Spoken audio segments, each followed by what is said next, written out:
Good evening. I'd like to call to order our Town of Sidney Council meeting on Monday, July 17th, to order at 6 p.m.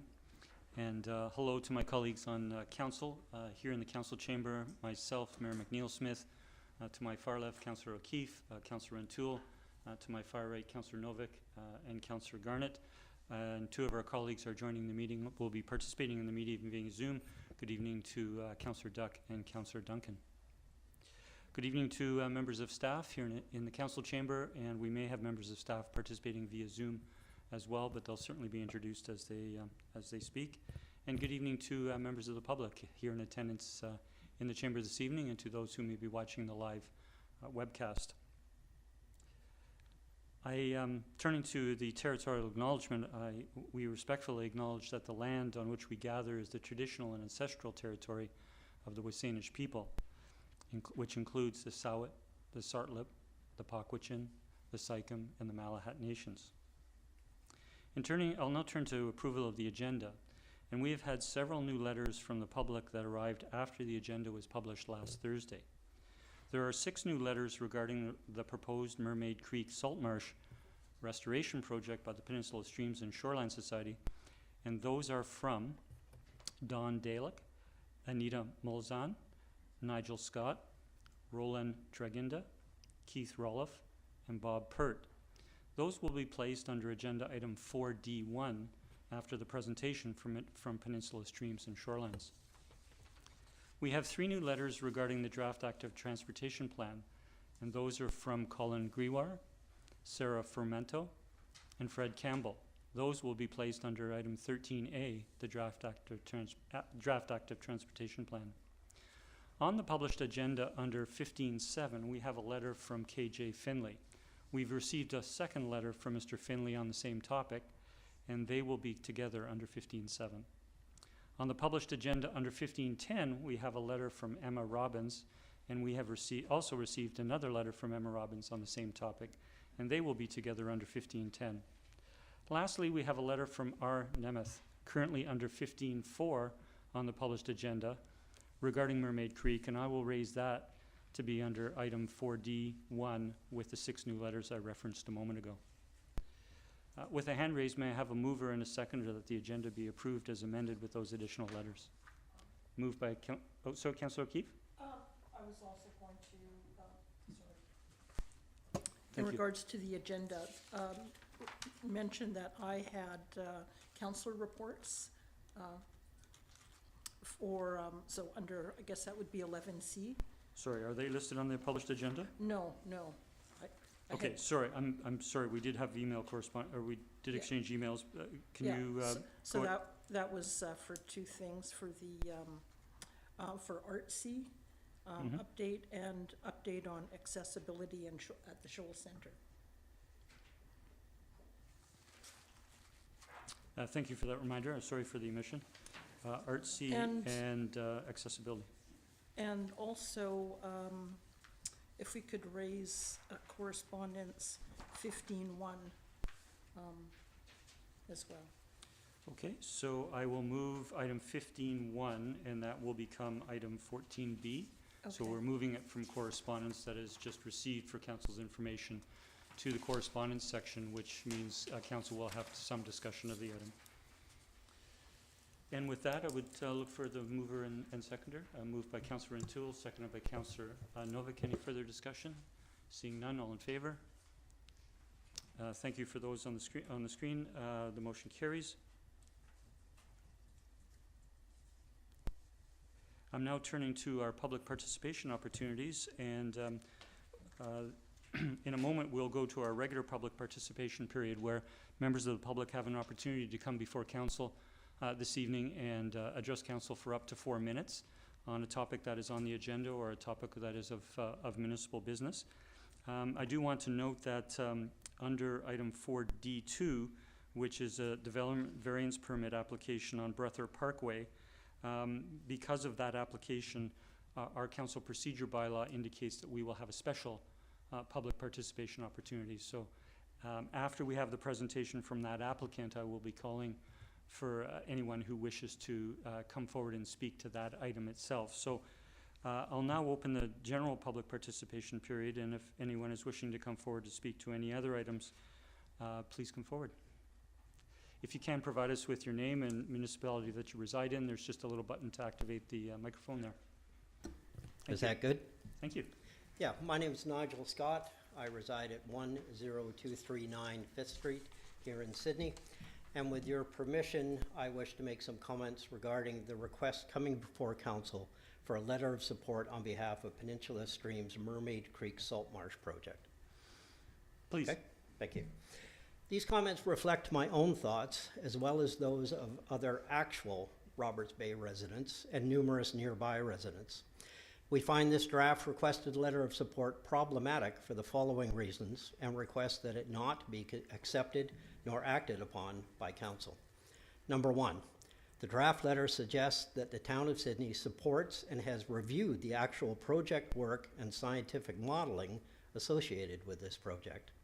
Number two, the draft letter suggests that this specific project is part of the Town of Sidney's official community plan. Number three, the draft letter implies that the Town of Sidney is financially supporting the project without conditions. Number four, the draft letter implies that the Town of Sidney has a jurisdictional interest in the project, and as such, this letter may unduly influence the provincial permitting agency, the BC Minister of Forests. I'd like to briefly expand on each of these. Number one, sending a letter of support to the regulator, the Ministry of Forests, would suggest an evaluation of the project has taken place by the town, which to our knowledge is not the case. This has been documented through correspondence from Town of Sidney staff to an upland property owner, which states the following, quote, "The town is not involved in reviewing or directing the actual project work or the scientific modeling behind it.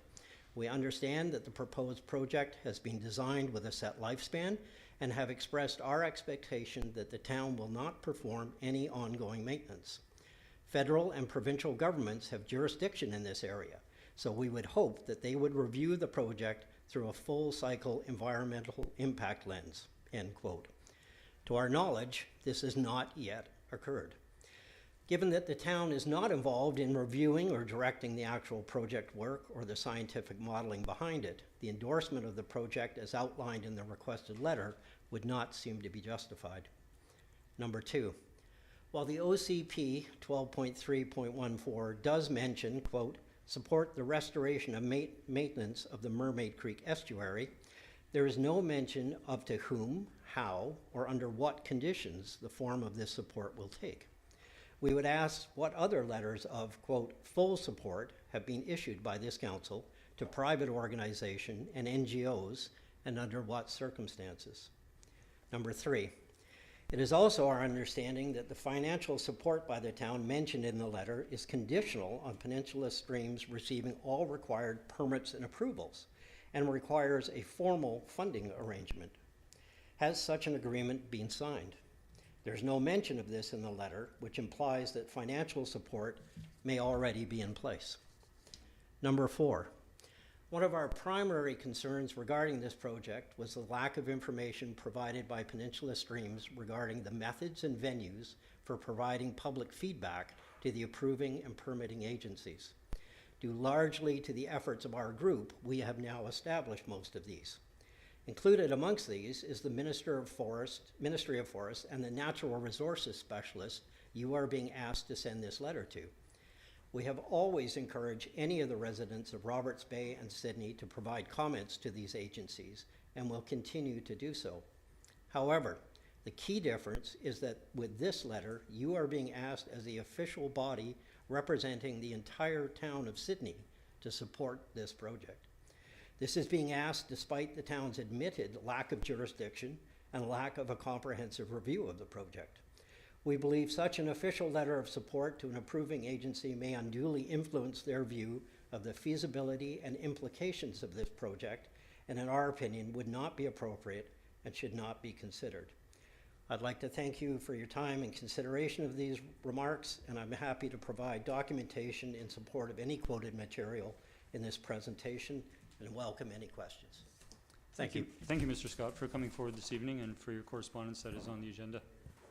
I'm going to turn to Ms. Nelson for a moment. Just so you know, there's a Maria O'Brien who's registered via Zoom. Okay. Yeah, thank you.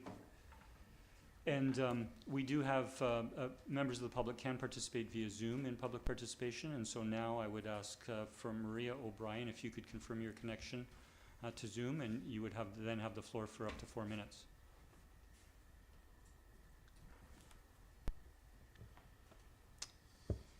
Ms. O'Brien, I'll try a second time. Can you confirm your connection? You appear to be muted at the moment, both your audio and your video. I'm not sure if you can hear us. Okay, I will try and reestablish that connection, and I'll come back in just a moment. Thanks for the reminder, Ms. Nelson. I'll call for a second time if there are others in the chamber who wish to come forward to address council. Please come forward. Good evening. Good evening, Mr. Mayor, members of council. My name is Dennis Carlson. I'm here tonight on behalf of the Sidney Community Association, and just wanted to make a few comments about the active transportation plan that's on your agenda tonight for consideration. We certainly recognize that the active transportation plan at times was very controversial. But at this point, we really want to extend our appreciation to both staff and to the consultant for working through which at times was a very difficult process. So thank you for that. I have noticed in your package some concerns about the changes that were made to the final version of the active transportation plan, and I'd like to make some comments about that. First of all, the community data that's contained in the plan very clearly indicates that in Sidney, the primary mode of travel is pedestrians more than cyclists. And for that reason, we really, during our process, really focused on improving the sidewalk network. Secondly, some of the comments seem to indicate that there was, the naysayers, as I call them, and the opposition to creating a cycling network in Sidney. I think we would argue that that's not necessarily the case. What really was more the issue was the removal of on-street parking and the impact that people saw that having. So not necessarily that people were opposed to creating cycle routes.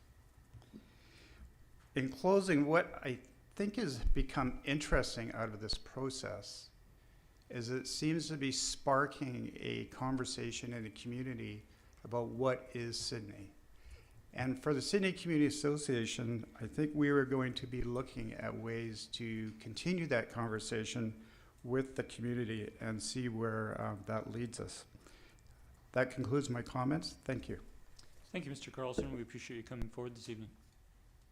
And now I do see Maria O'Brien on Zoom.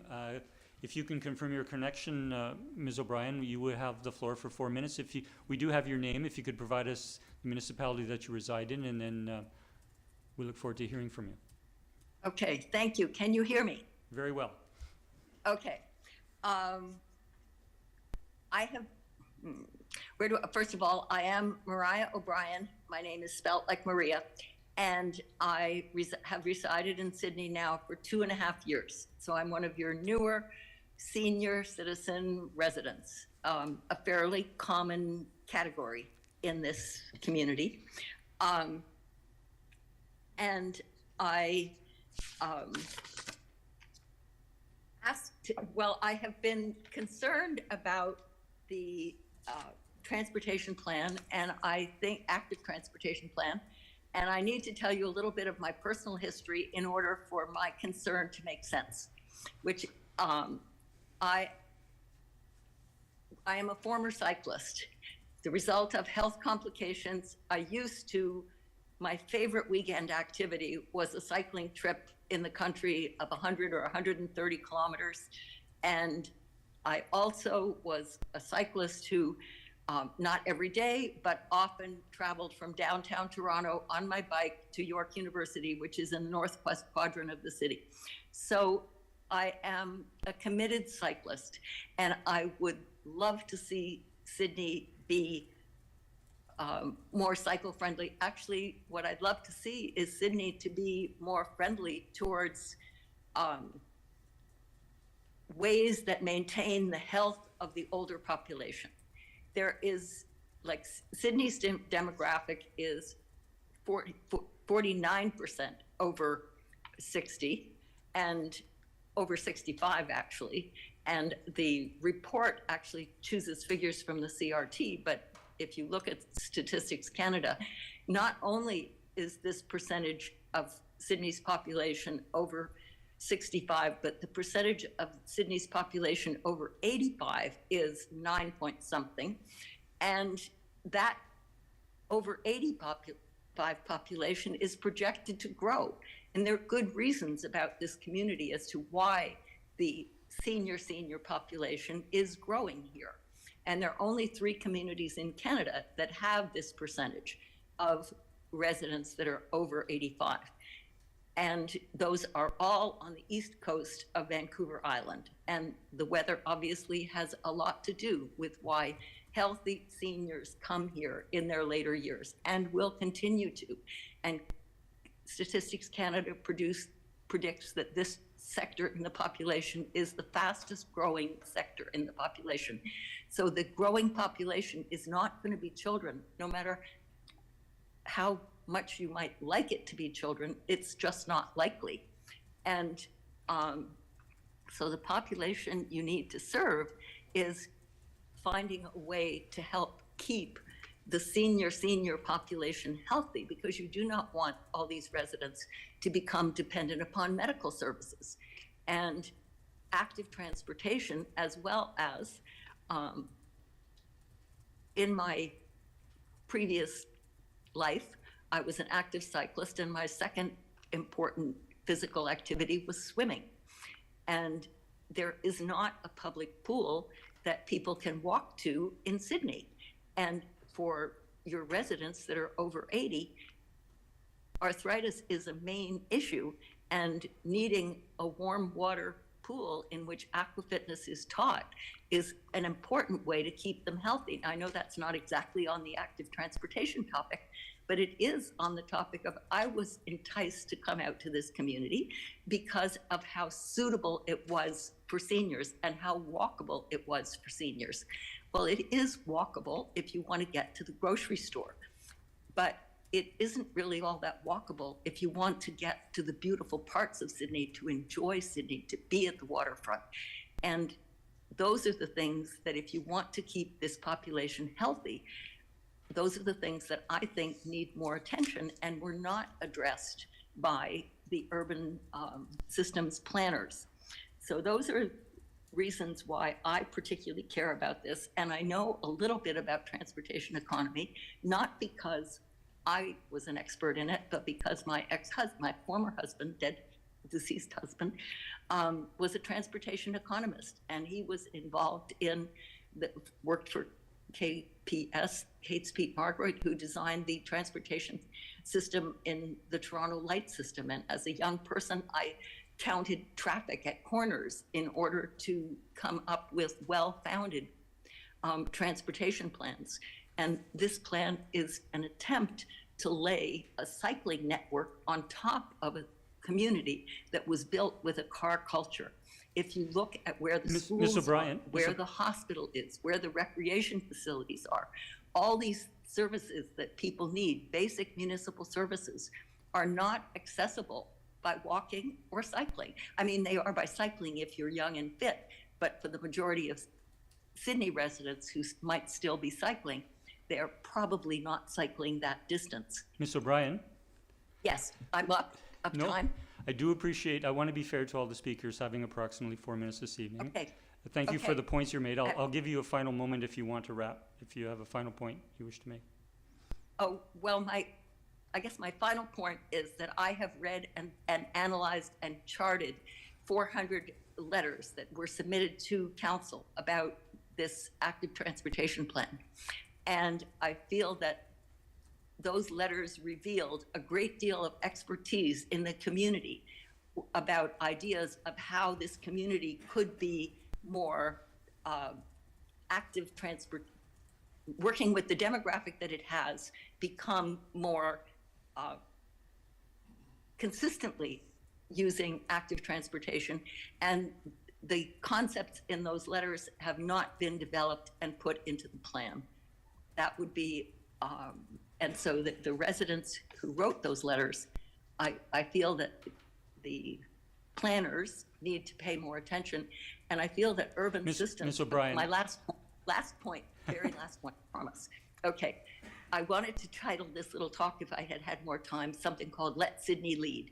The fact is, Sidney is one of 3 communities that has this type of demographic. Okay, Ms. O'Brien, Okay. I am going to ask you to stop at this point. We do appreciate you coming forward. You do always have the opportunity to send correspondence addressed to Mayor and Council, which we can receive in that form as well. Right, I have done that, and thank you for letting me talk, and I'm sorry that I have exceeded my 4 minutes. Not at all. Thank you very much. I will go back to speakers in the members of the public in the room if they wish to come forward to address council.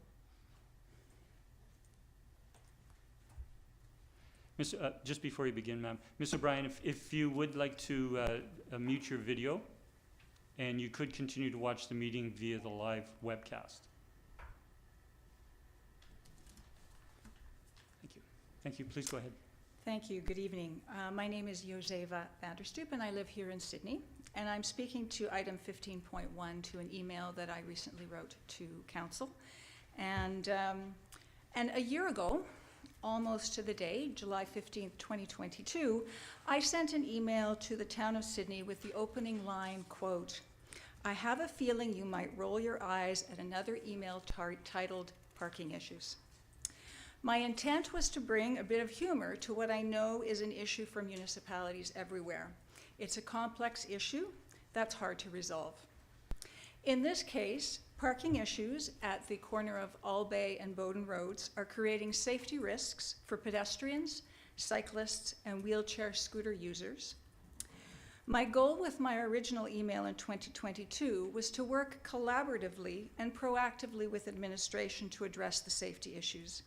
I stand here a year later without resolution. The short version of why this safety issue exists is the closure of a parking lot where the old Blue Peter used to be located, and the pressures from a private boat launch at Harbour Road. Philbrook's employees and boat launch users, so that's trucks and boat trailers, are parking on Albay and Bowden Roads. These 2 roads are narrow, and there is a blind corner where Albay meets Bowden Road, limiting visibility. In addition to large volume of vehicles that are now parking on the roadway, there is also congestion at the beach access.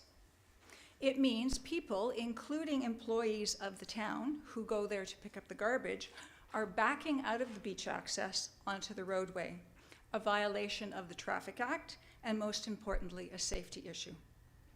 As a passionate public servant, I understand competing priorities, resource limitations, the push and pull between long-term vision and current realities, and all of the other pressures you and your administration face. All that said, my patience and the patience of residents has run thin. We were disappointed in the lack of resolution and in administration's response to the concerns expressed in my June 3rd email.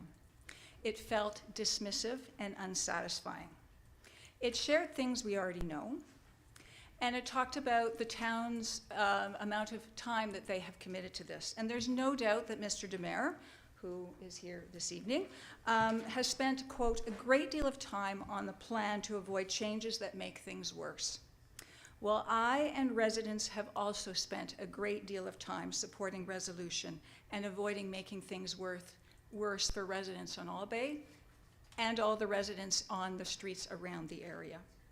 We've done many things. I won't go through the long list, but in fact, I proactively was the one to meet with Van Isle and Philbrooks. I gathered and collated citizens' feedback. I met with residents. I met with administration. I met with the businesses several times. We've discussed options. I've provided feedback to Mr. DeMare on the parking plan. In fact, I've also provided suggestions on how to better communicate with residents. I have thanked Bruce and the team for their work. And Bruce has acknowledged my and residents' efforts. That doesn't get the job done. Over the last year, I've either been given a service level of a few weeks, or when those have not been met, been told that we're busy, but call me anytime if you want an update. That seems ineffective. Residents continue to complain about violations that could be avoided by taking action that are outlined in the parking plan. Not doing so, that's ineffective for residents and for administration. Recently, there have been road markings without any communication to the residents. All in all of this is ineffective and inefficient approach that doesn't get to resolution or shared understanding. We're talking about people's safety. As Stephen Covey said, if you put good people in a bad system, you get bad results. In this case, what you have at Albay and Bowden Road is a bad system. 1 year later, we're still putting people's safety at risk. It's only luck that someone has not been hurt. My ask of you is to compel administration to identify implementation timelines and deadlines, and to engage proactively with residents on what measures are being implemented and why. In addition, I'm asking Council to consider residential parking designation to manage the pressures between business and marine industrial and residential neighborhoods, something I understand you've talked about and I'm unable to find on your website. Thank you very much for your time and the opportunity to share my perspectives. Thank you for coming forward this evening. As you may have heard at the outset of our meeting, we have raised your letter of correspondence to correspondence for discussion this evening. I'll call for a third time if there's anyone wishing to come forward. Please. Good evening. No, you need a red light. Oh, There yes, we go. hi. Denny Jelena, I live in Sydney. I wanted to speak to you tonight about the Council's response to the report from the June 12th, 2023 in-camera discussion on Sydney's economic development plan, which was presented to Council last week as item 9A. I want to just quote the recommendation that was agreed to by Council. Council agreed at that time that the CAO will be authorized to move forward with the implementation of option 4 outlined in the April 24 staff report, and that Mr. Cornew can be appointed as the lead entity for implementing initiatives in the economic development plan. I have a couple of questions. First, why was this matter discussed behind closed doors? I understand the need for in-camera discussions when HR or commercially confidential issues might be on the table, but this is an important topic for the community, and so why was it developed in secret? 2, option 4 was chosen. What were the other options on the table? What will option 4, what is option 4 intended to cover? Is there a budget for this work? Will there be a work plan? The consultant's report set out 4 major activities for 2023-2024. Preserving and managing employment land to accommodate existing and future business needs, building linkages and engaging with SIP programs, looking to see how we can better leverage our assets to diversify our local economy and others. Can we expect to see any progress on any of these areas over the coming year? Will there be deliverables? And finally, does option 4 include any links to other major issues affecting our industrial and commercial lands, in particular around the availability of affordable workforce housing to attract and retain skilled and professional labor? We are dealing with a segment of our community that drives our local economy and is a major contributor to the tax base of the town. I think we need greater transparency on this file. I, for one, would like to know what our plan is and what it means and how we're going to move forward. Thank you. Mr. Gillen, if you could just stay with us for a moment. We do not have this on the agenda this evening, and I took 2 questions from your comments and questions, and I would like to, on one of the 2, turn to staff to provide an answer. And the first question was, why did this matter go in camera? And I would turn to Mr. Humble, who may please. Thank you, Mr. Mayor. So the principal reason it was elements of a personnel matter, and personnel matters are kept as in-camera items. So it was a personnel matter. Yeah, Under the provincial statutory legislation, council is only allowed to go in camera on 3 items, and one of them is with regards to HR matters. I understand that. So I hope that addresses that question. The second question is, you read the quote of what the Risen report was from council, which is direction moving forward on the economic development plan in option 4. So the answer to the question in terms of where we go from here with regards to the ECDAV plan is contained within that answer in terms of Mr. Newcomb being appointed and given direction to move this forward.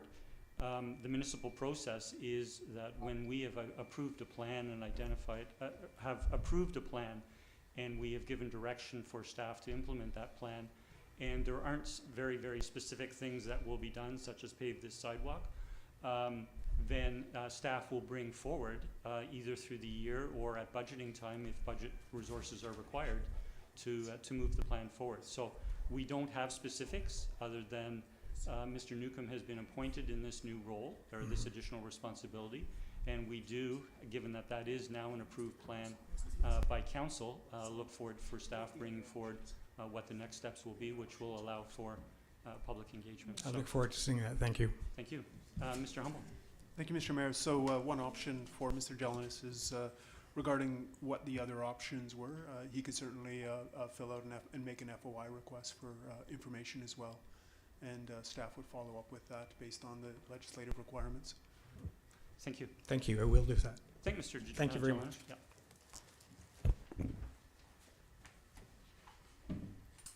Is there anyone else wishing to come forward to council this evening?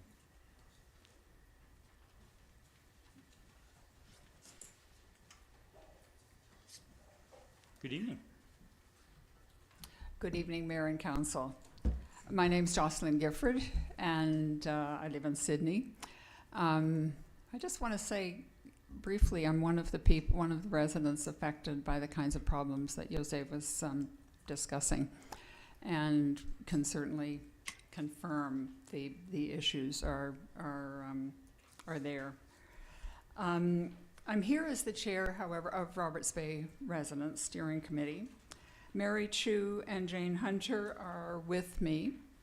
Other members of the 6-person steering committee are out of town or indisposed and unable to be here.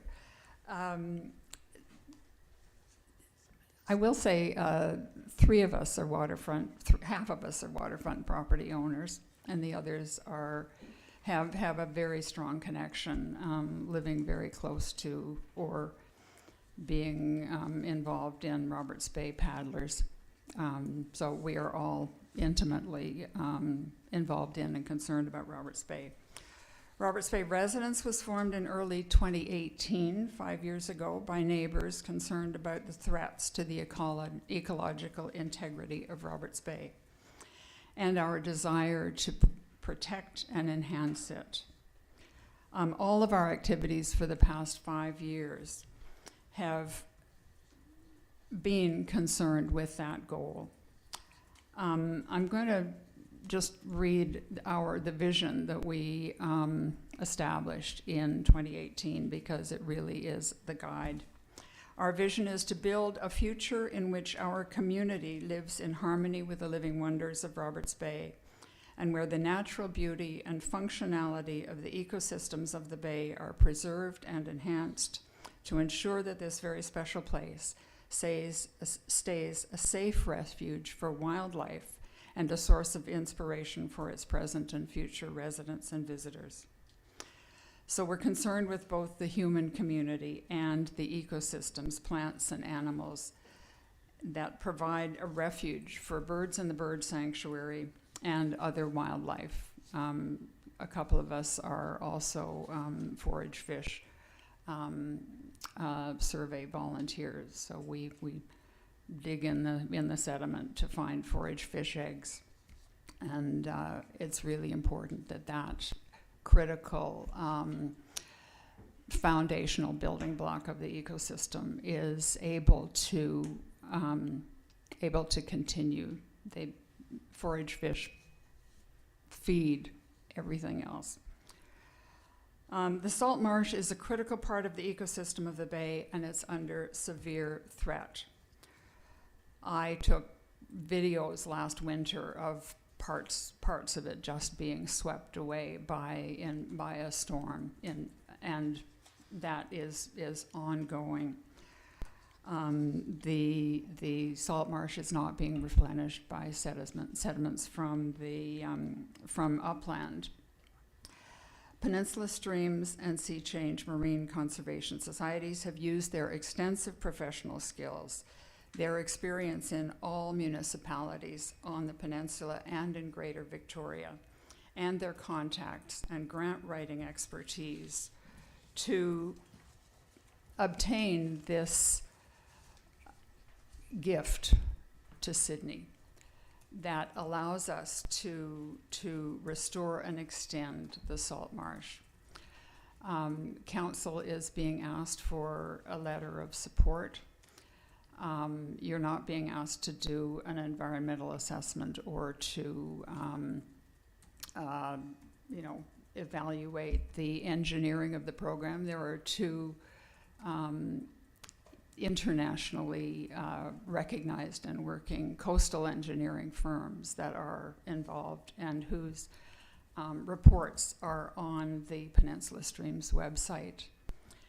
I know you've received many letters, and certainly hear speakers from residents opposing this. I think it's very understandable to be concerned about risk and to be concerned about what's happening right in front of you. It is provincial jurisdiction, as the letters from Ms. Clary have clarified. The risk of doing nothing here is that we lose major parts of the ecology of the bay. We lose the salt marsh. There's very little of it left, and really it needs our support. The bay needs our support. I think I would be remiss if I didn't also mention climate change, because I think it's been on all of our minds this summer, particularly. I vividly remember the heat dome and the stench of death in Roberts Bay a couple of years ago. The extending the salt marsh allows for an extended protection of the creatures that live in the mud and in the bay. It's a place where there's more protection from sun and heat. It will increase the resilience of the bay. I think Peninsula Streams has been extremely transparent. I think part of the problem, of course, and we feel this too, is that we want answers. We want to know. And in fact, what happens is the studies are still going on. The most recent engineering report was only obtained. The province has not yet, unless Kyle provides other information, the province has not yet signaled that it has all the information it needs to make a decision on this project.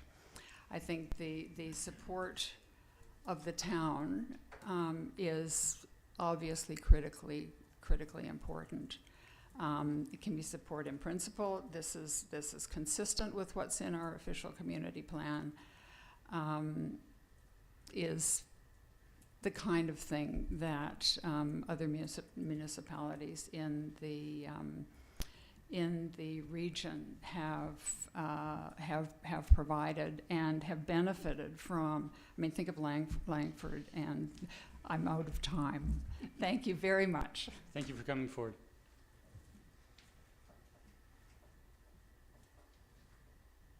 Are there any remaining speakers who wish to come forward? Seeing none, I'll close public participation. I do want to thank, on behalf of council, all residents for both your correspondence and taking the time to compose your thoughts and come forward to address council this evening. We'll now turn to item 4D1, which is a presentation. Before I introduce the presentation, I do see Kyle Armstrong on Zoom. If you could confirm your connection, Mr. Armstrong, I will introduce your presentation. Confirmed, thank you. And I apologize, I haven't prepared a presentation, but just have an update for council and along with the request for letter of support. No, thank you for that. And so to introduce the item is the Mermaid Creek Salt Marsh Restoration Project, led by Peninsula Streams and Shorelines Society. And Peninsula Streams and Shorelines Society has provided a request, or sent a request to Mayor and Council for a letter of support, and I will turn it over to Mr. Armstrong. You do have up to 10 minutes, so you're not required to use up to 10 minutes, but we will then go to Q&A with Council if you're available after that. The floor is yours. Certainly. Thank you so much. Thank you, Mayor and Council. Thank you, Jocelyn, for your words in support of the project, and thank you, Nigel, for your concern around the project. Yeah, we require a letter of support as part of the permitting process through the province from the Town of Sidney. I reached out in request for the letter of support and was told that it requires a motion. I presented the project in most of its detail at a previous council meeting. Apologize, I don't have the date of that meeting in front of me, to which the town, I believe, lent its support, and maybe I misinterpreted it, but at least, you know, in principle, and assigned funding under, you know, pending certain agreements with working with staff to receive those funds towards the project. And so, yeah, I'm here to request that letter of support to appease the permitting process with the province to move this full project forward. It also provides a great opportunity to provide update on the project because there have been some developments since that time. The engineered drawings have both been drafted and finalized and updated to our website. We've engaged with the community on a number of occasions to answer questions and provide these materials to the community members. And we've continued to work towards the restoration of Roberts Bay. We've submitted permits to Transport Canada as part of the Navigable Permits Act, pardon me, the Navigable Waters Act, and posted an advertisement of public notice of these structures that will be built towards restoration. So that area is open for public commentary and comment around concerns around navigation. We've also submitted, as you're aware, to the province for a type of crown tenure for the project, as it is on crown land and underground jurisdiction to modify that land. And essentially, they are working to accept the application. So there was some information and some outstandings that we needed to provide, including the letter of support from Sidney, in order for them to accept that application formally and open it to public comment. They've agreed to accept the application without the letter at this point, and will accept it as it becomes available if and when, and will let us know when the file number becomes available and the way that public can comment on that project. On the project through the province. So it'll be open for comment period after they've accepted it. DFO is currently conducting their review. So the other federal party that will be looking and making sure we are in compliance with the Fisheries Act and will not be disturbing any fish habitat. And also looking at the merit of the project as well. And so they are conducting their review and will provide, you know, basically their feedback and how the project should proceed under their review as well. What other updates can I offer? The invasive species removal, and we're talking on the upper end of the marsh now, that was done by stewards to remove invasive species in the canal area, and replant has done extremely well. Lower down, where we planted the sedge in behind the exclosures, has largely died. So that is an unfortunate event. Some distinction should be made between the projects. The one above, we didn't have consultants drafting, of any kind of nature, the restoration plan. That was a treatment that was derived based on other areas, and it was largely experimental. And there's many different reasons why it may have failed, and we're currently looking into addressing and testing different hypotheses to adapt the management of that to try to curb the erosion of that area up there. And again, very distinct projects, and yeah, many potential reasons why that failed.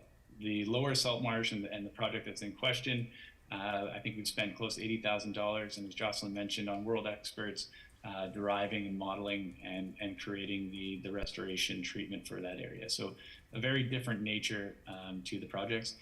The marsh community that we're trying to restore at the lower marsh already exists, and we're trying to protect it and enhance it, which is very different than trying to engineer a community that's completely gone.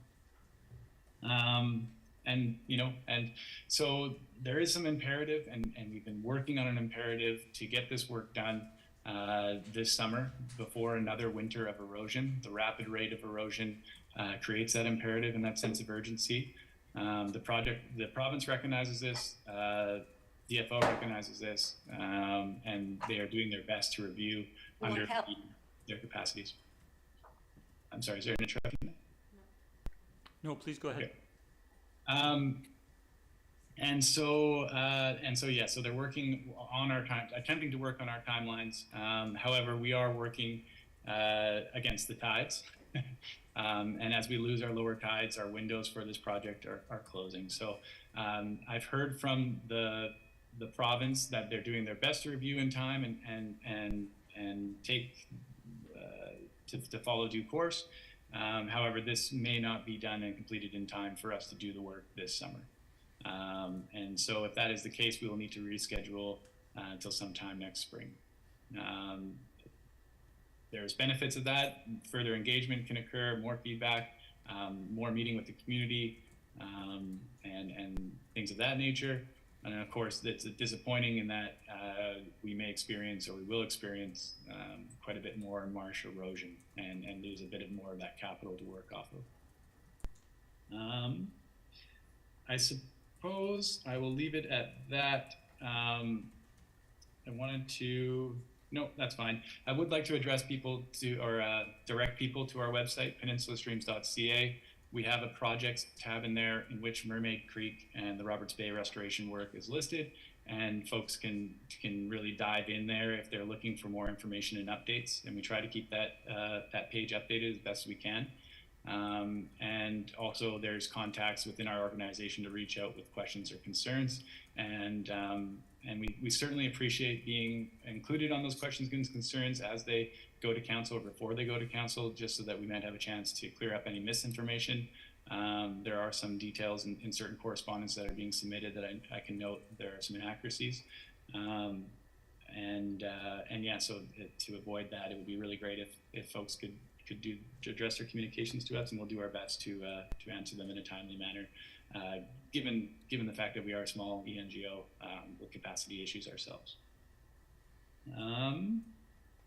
And with that, I'll just leave it to questions and answers. I really hope the town can lend its support. I agree with Jocelyn and her sentiment that the support doesn't need to be in a regulatory sense. The project really hasn't changed much from the concept that I presented previous. And it can really just be that the town supports this as it relates to its OCP and the desires for the area. And that you could even say, we are trusting the province or the feds to provide the regulatory and the and anything that's outside of the scope in the town to include. That's completely understandable. Thank you very much for your time. Thank you, Mr. Armstrong. I'm going to kick off with a couple of questions and then turn to colleagues for their questions, possible questions. My first is thank you for the Thank you for the, making the request formally with regards to the letter of support, but thank you also for the update. And my questions are more, mostly with regards to the update. And so you made reference to, and I'm not sure if you use the phrase an application to Transport Canada, but then you also made reference to public notice.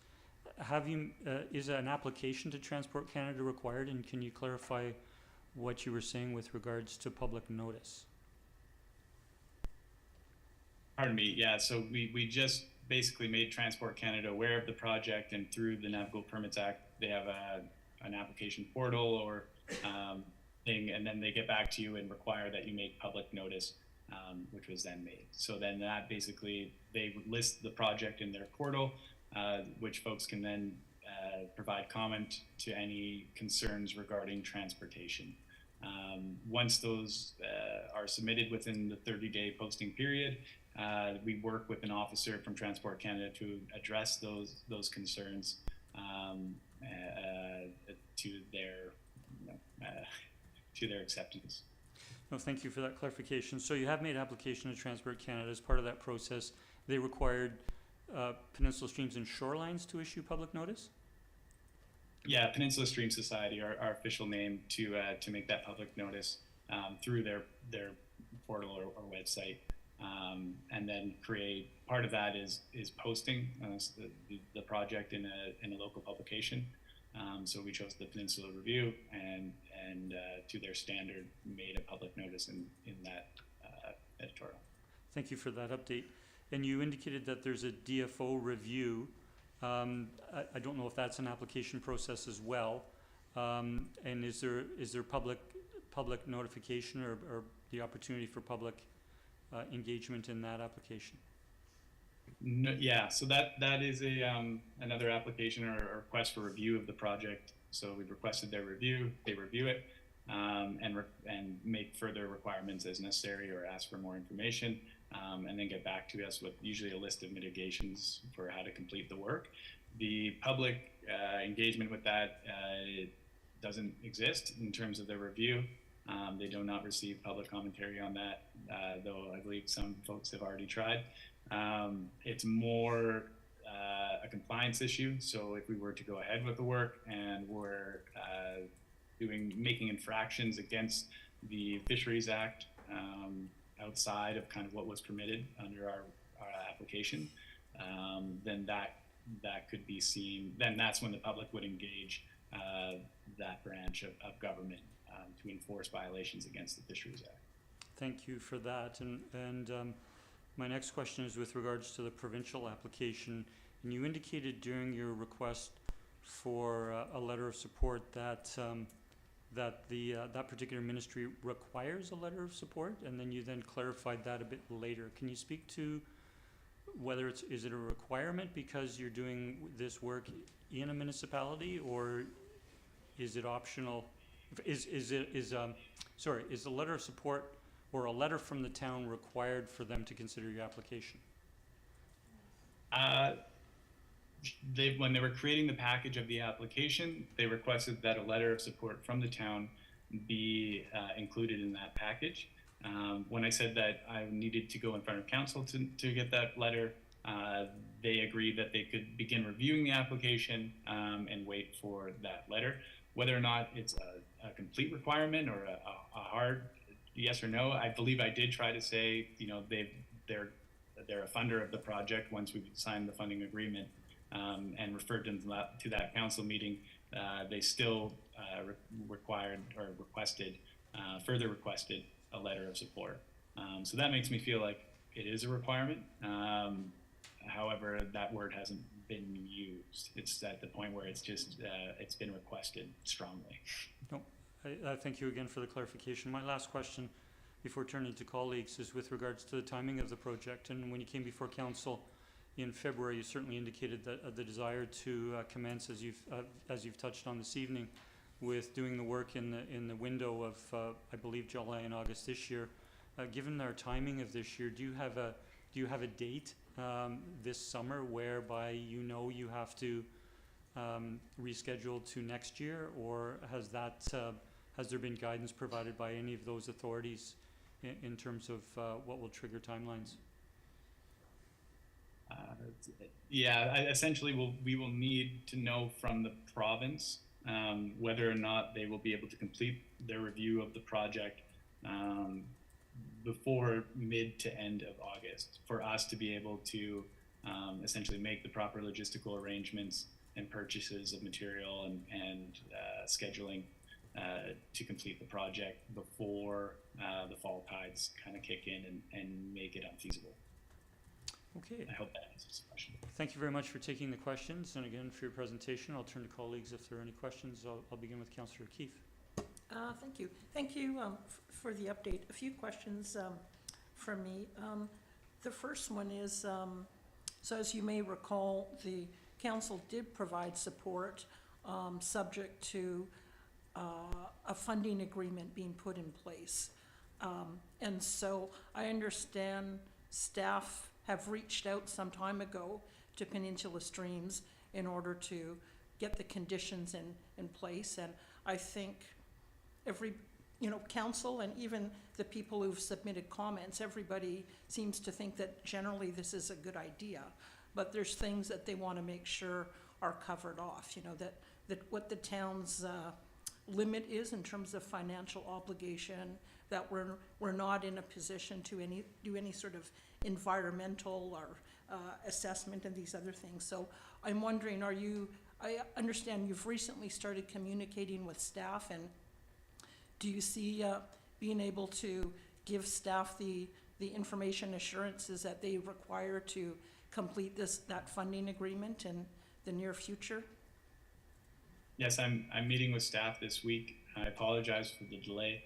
I think it's a balance of, having enough information to proceed. So, being able to make those submissions initially and having review and feedback from the reviewers to make sure there are no large red flags with any of the proposed plans or details, particularly in terms of access or aerials and things like that. So now that we're feeling much more confident about those, as well as the reviewers, have had time to give feedback in some cases about that, positive feedback.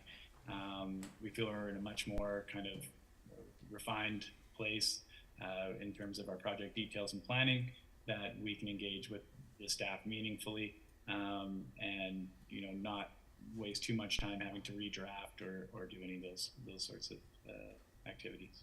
Okay. Councillor O'Keeffe, just before you continue, if Sure. I could, I have a follow-up question to that, not of Mr. Armstrong, but of staff.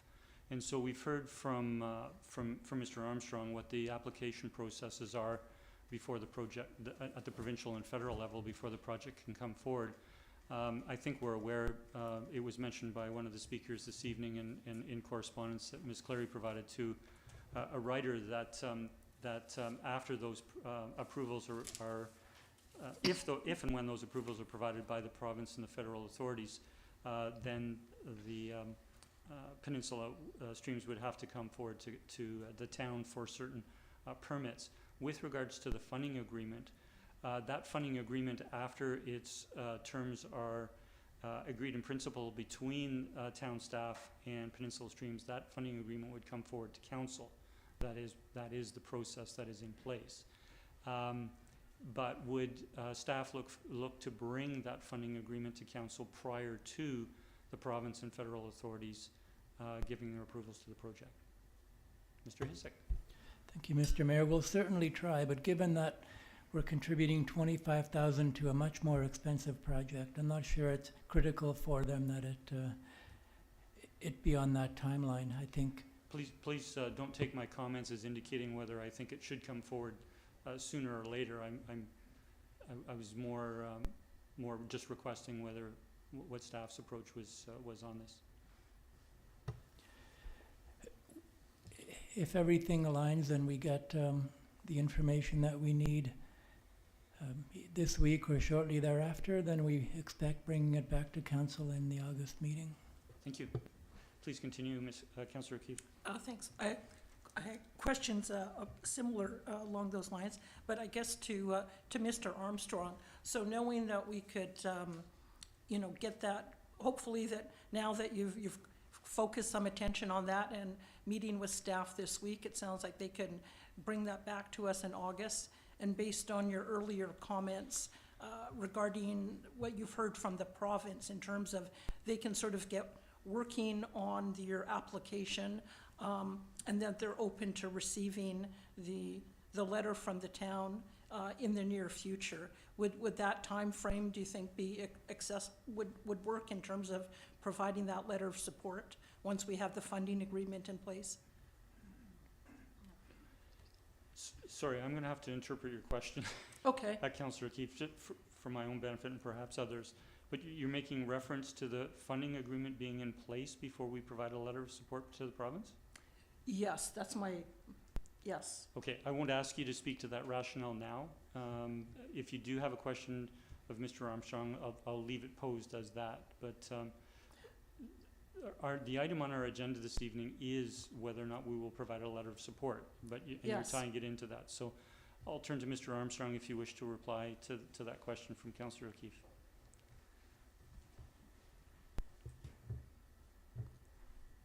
So the question is whether if that was the timing for a letter of support, it would. I guess we're in a kind of a cart and the egg situation. So as the town of Sidney requires me to have the permits lined up before they'll give me the financial agreement for the letter of support. I guess I'm a little confused now. Point of order.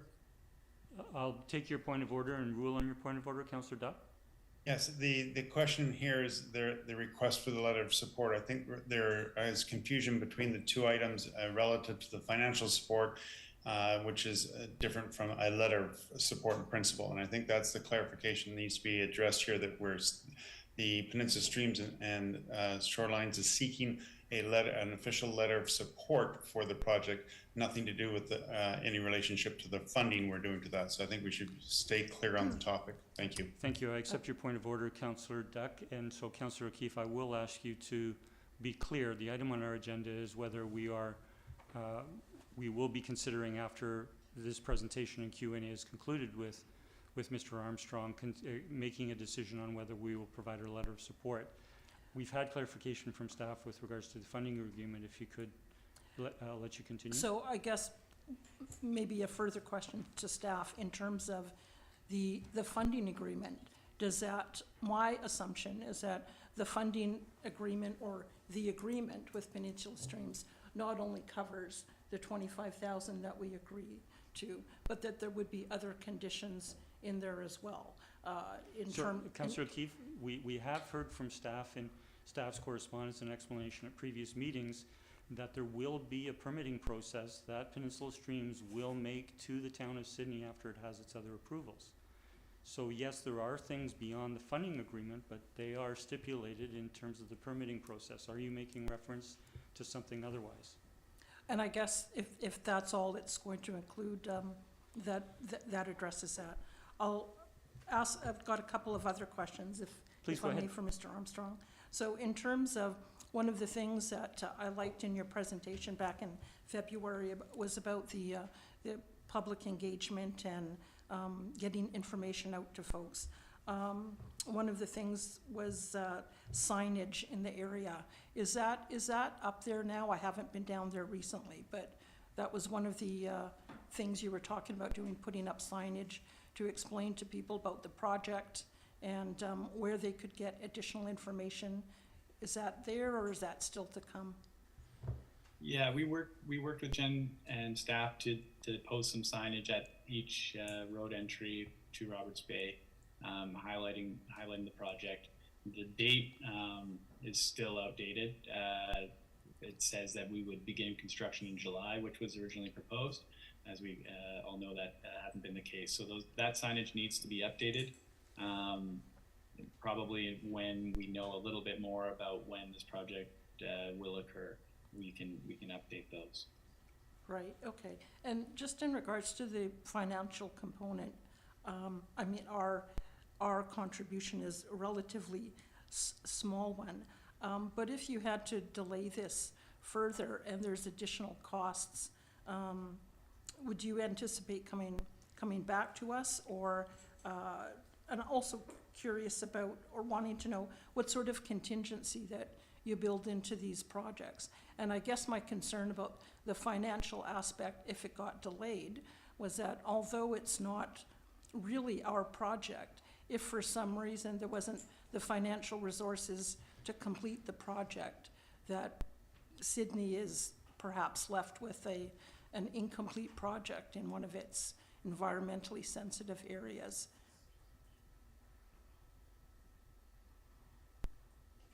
I can offer assurances that we would not start a project until we had the budgetary resources to complete it. I hope that's enough assurance. Yeah, okay, that's fine. With the contingency built into the project, I think the contingency is that we work and live in the town and in the area. We have a 20-year history. We have a financial security that can support this project, as well as its maintenance into the future. There are also insurances from the designers of the project, from the engineers, and so yeah, I hope those assurances are enough. I'm sure there will be more that are dug up in our as we draft the funding agreement, or some formalization or wording around that. But yeah. Okay, good. That's good. Thank you, Councillor O'Keeffe. I'll turn to Councillor Duck and then Councillor Rintoul. Yeah, I'll hold I would like to make a motion, but I'll wait till my colleagues have answered or asked any questions they may have to pose. Thank you. Oh, thank you, Councillor Duck. I will turn to Councillor Rintoul. Thank you, Mayor. Thank you for the presentation, Mr. Armstrong. I will confess I was keen to see some of the new engineering, so I will look at the website. I think it would have been an opportunity for us to better understand the project if that had been presented. We'll certainly look for it on your website. You've acknowledged that it's placed there, so thank you for that. Question to you, and it's close to Councillor O'Keeffe's line of inquiry, I believe, so I hope we'll have the latitude to ask this. Would the funding agreement not suffice as a letter of support for the purposes as required by the Crown Tenure provincial branch? From my understanding, based on me suggesting that they watched the recording of the last agenda and the news released around the securance of the funds based on contingencies, that they would require a letter of support for the project. And again, I apologize, I don't have a presentation. My communication was just that to provide a draft letter of support and provide an update. If there is a need for a full presentation on the more recent drawings of the engineered designs, again, they don't really stray too far away from the original concept that was provided. I'm more than happy to return and do a presentation. Thank you, Mr. Armstrong. And if I may, Mr. Mayor? Please. Through you to staff, following up to the Mayor's inquiry with respect to applications that would come forward to the town at some point in this process, could staff just clarify what those applications are specifically you would anticipate, number one, and number two, given that we're hearing the timeline potentially mid-August, August at some point, it's my observation that engineering and public works are fairly heavily laden with projects over the summer months. Do you think we have capacity to address the applications on a timely basis if they were to be received at that time?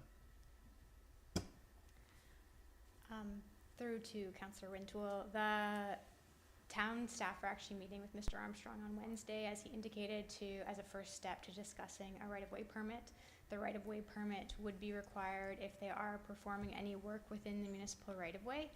We still aren't sure what that may involve, which is why we are having a meeting as a kickoff kind of to discussing that permitting process.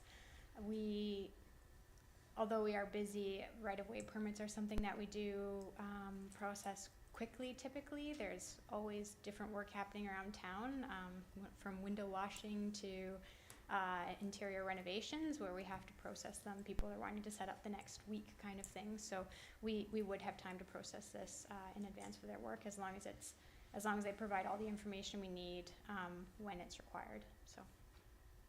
Thank you. Thank you, Councillor Until. I'll turn to Councillor Garnett and then to Councillor Duncan. Thank you, Mayor. Thank you, Mr. Armstrong, for being here this evening. I just also want to thank you. I was present at the March 23rd meeting at the foot of 5th Street there with your colleagues, and was impressed by your presentation and your ability to answer questions in what was sometimes difficult situations. So I just want to give you a shout out for that, because I thought you did a really good job. You mentioned not possibly starting this summer, but possibly starting in the spring. So when you had the modeling done, was there any indication of how much more salt marsh might be lost if it was delayed until the spring? Currently, I believe the marsh is eroding at a rapid rate, and it's difficult to say how much would be lost over another winter storm season. I would wander a guess at as much as 50%, but conservatively, 30% more of the marsh could potentially erode over the winter. Okay, thank you. Yeah, that's concerning.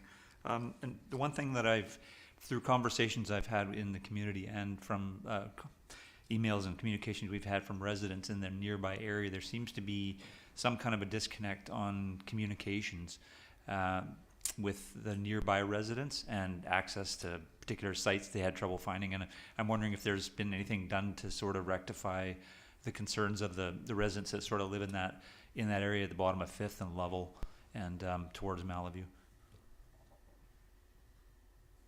We've had a number, one or two stakeholder meetings with that particular subgroup, both one scheduled after a larger event and one prior to that. And again, special thanks to Nigel for organizing that and extending our reach into areas that we had missed.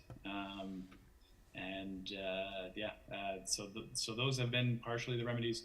And again, the questions submitted by some of those neighbors have been well documented on our website in terms of our public engagement. There's a piece online that you can link to that looks at all of those communications as they've been submitted and our responses to them online, addressing what we feel that address the concerns quite well. We've also engaged with the engineer to ensure that some of those asks have been incorporated into the final construction drawings. Thank you very much. Thank you, Mayor. Thank you, Councillor Garnett. Councillor Duncan. Thank you.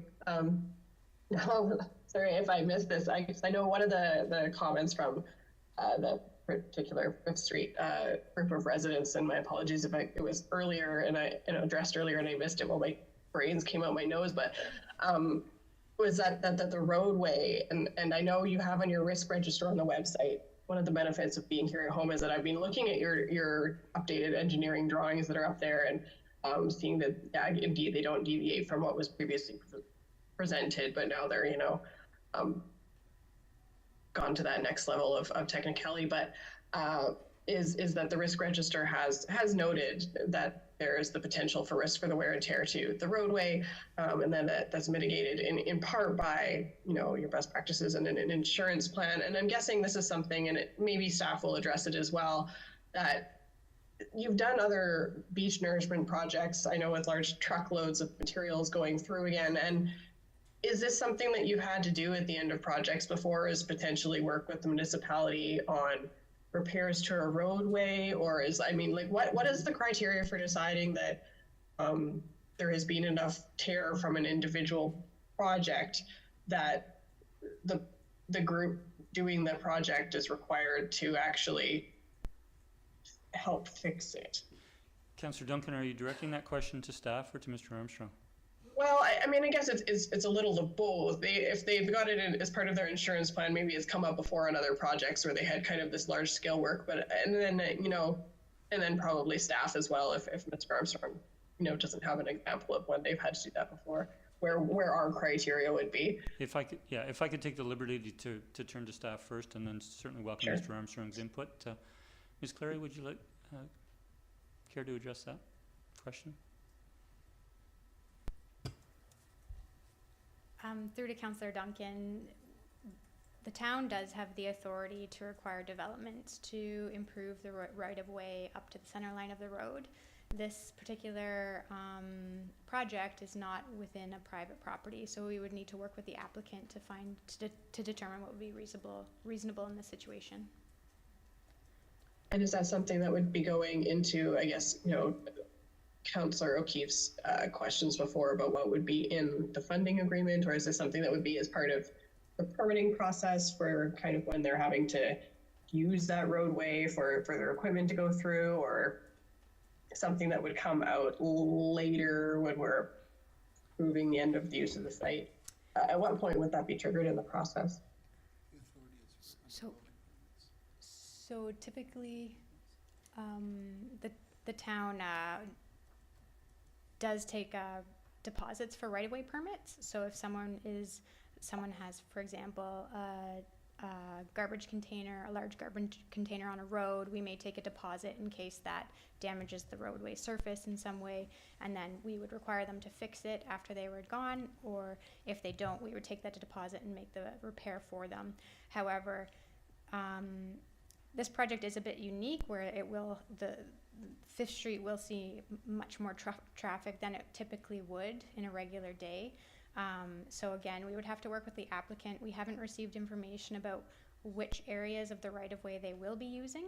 We're not sure what the intent is as far as material storage or even equipment storage is, but we will work with the applicant when that application and that information of how they will be using the right-of-way comes forward.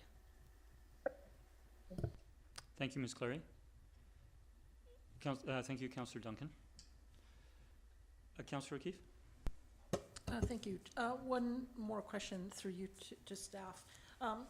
We've talked about so far the town's involvement providing the funding and then providing permits for the right-of-way in terms of our involvement.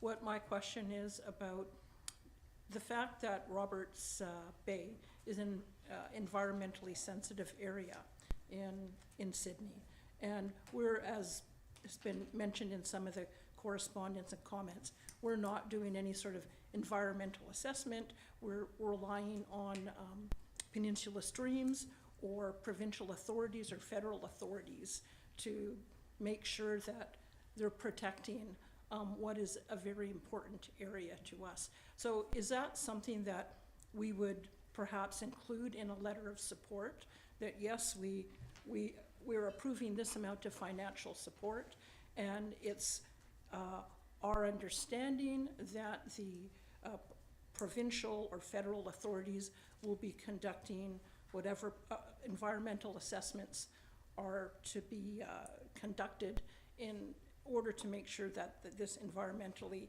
sensitive area is handled appropriately?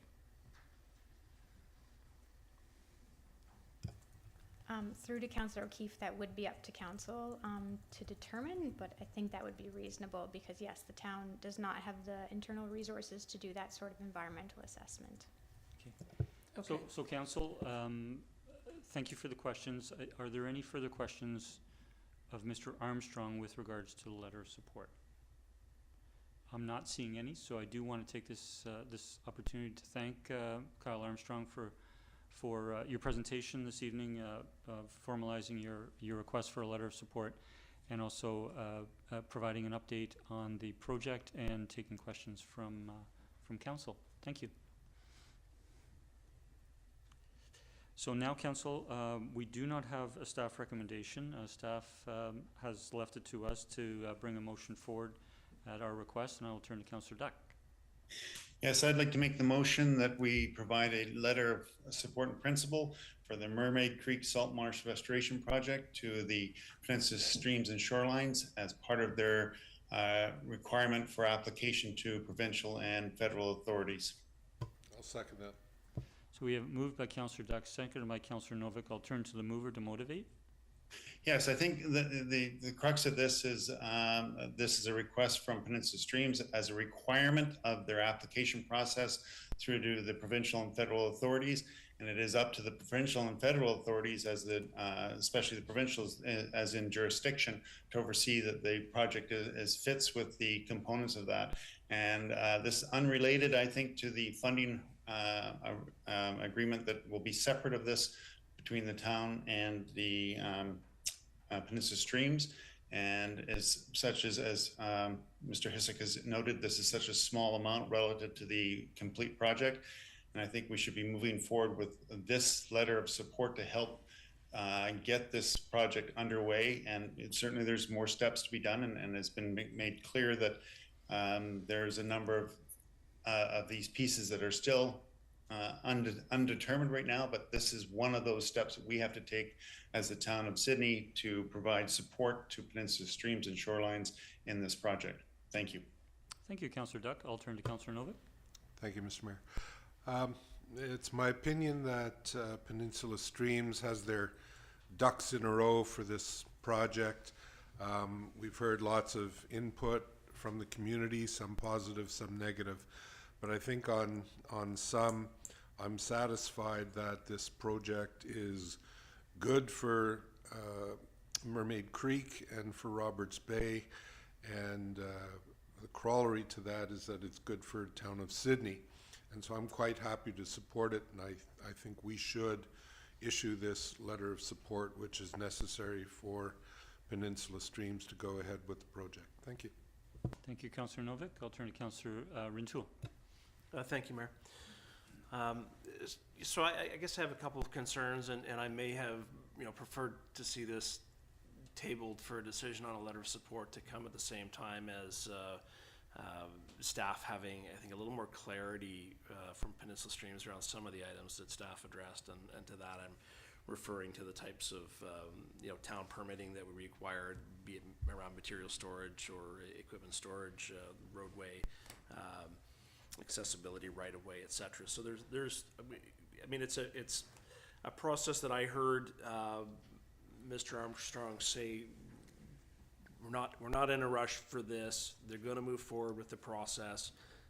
For the town to make a blanket letter of support, I think without some of that information and those final steps being taken just seems somewhat premature. I agree it's an important project. I don't believe this holds up permitting at other levels as was described, certainly at the federal levels from DFO and Transport Canada. Sidney has no place in those process approvals is what we've been told, but it's Crown tenure, and so I think I would have been more comfortable seeing this delayed until we have that sense of clarity provided from Peninsula Streams as well as from staff once they've had that meeting. I'll leave my comments there. Thank you, Councillor Rintoul. I'll turn to Councillor Garnett. Thank you, Mayor. I'll support the recommendation. I do have, I just want to acknowledge the concerns of the residents and the communications we got, as they're extremely valid. But the way I'm looking at this is that I personally think this is a great thing for our community. As I've been down there and seen, just if you look to the left where you have salt marsh and where you look to the right where there isn't any anymore, and how it impacts the ecosystem right on up to killer whales, and how just incredibly important it is. Having said that, your concerns are valid, and I take comfort in the fact that I trust my senior levels of government that if this is not a project that should go ahead, they will say so. So I fully believe that they will make the right decision when it comes to that time. Thank you, Mayor. Thank you, Councillor Garnett. I'll turn to Councillor O'Keeffe. Thank you. I'm of the similar mind as Councillor Rintoul. I would have preferred to see the funding agreement first, and I don't think it's accurate to say that the letter of support and the funding agreement are two separate issues. They're not, because we engage in funding agreements with all sorts of organizations in the community, and those always come with strings attached or expectations laid out. So I don't think it's unreasonable to wait until an agreement is laid out. We made that expectation known to Peninsula Streams months ago. It's unfortunate that they've just recently been able to focus some attention on that. So as has been said, I don't think that waiting till early in August until that agreement is in place is going to jeopardize the project in any way. And so I would be more inclined to do that. If council does vote to move ahead with it, I think that that funding agreement should be specific. I share some of the concerns that have been voiced in the letters and the comments tonight, that it's not, when you say full support for a project, there's a lot of things that can be read into that. So financial support, environmental issues, other things. So I think if a letter is provided, that it needs to be specific in terms of what our support is, which is that it's limited to $25,000, that this is taking place in an environmentally sensitive area, and that our assumption is that the federal and provincial authorities will take appropriate steps to conduct their assessments to ensure that our ESA is protected. And I'll leave it at that. Thank you. Thank you, Councillor O'Keeffe. As chair, I will turn to Councillor Duncan if you wish to speak. Thank you.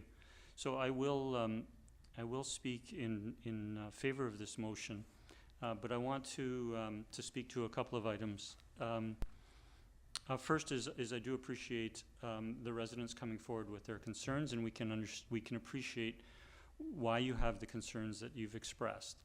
I think it's been clearly articulated this evening through council discussion, presentation, staff response to questions, what the process is in terms of the provincial and federal authority responsibilities for assessing this project. And as Mr. Scott, the first speaker, spoke to, he quoted from correspondence from our staff where our responsibility does not lie with regards to the project. There is a distinction to be made, I believe there's a distinction to be made between providing, as the draft letter of support was provided to us by Peninsula Streams, a full support or blanket support. This is not full support or blanket support. It would be support in principle. And I believe that Council has already supported this project in principle when we approved during our 2023 budget deliberations the funding of $25,000 to the project. As everyone is aware of, when we provided that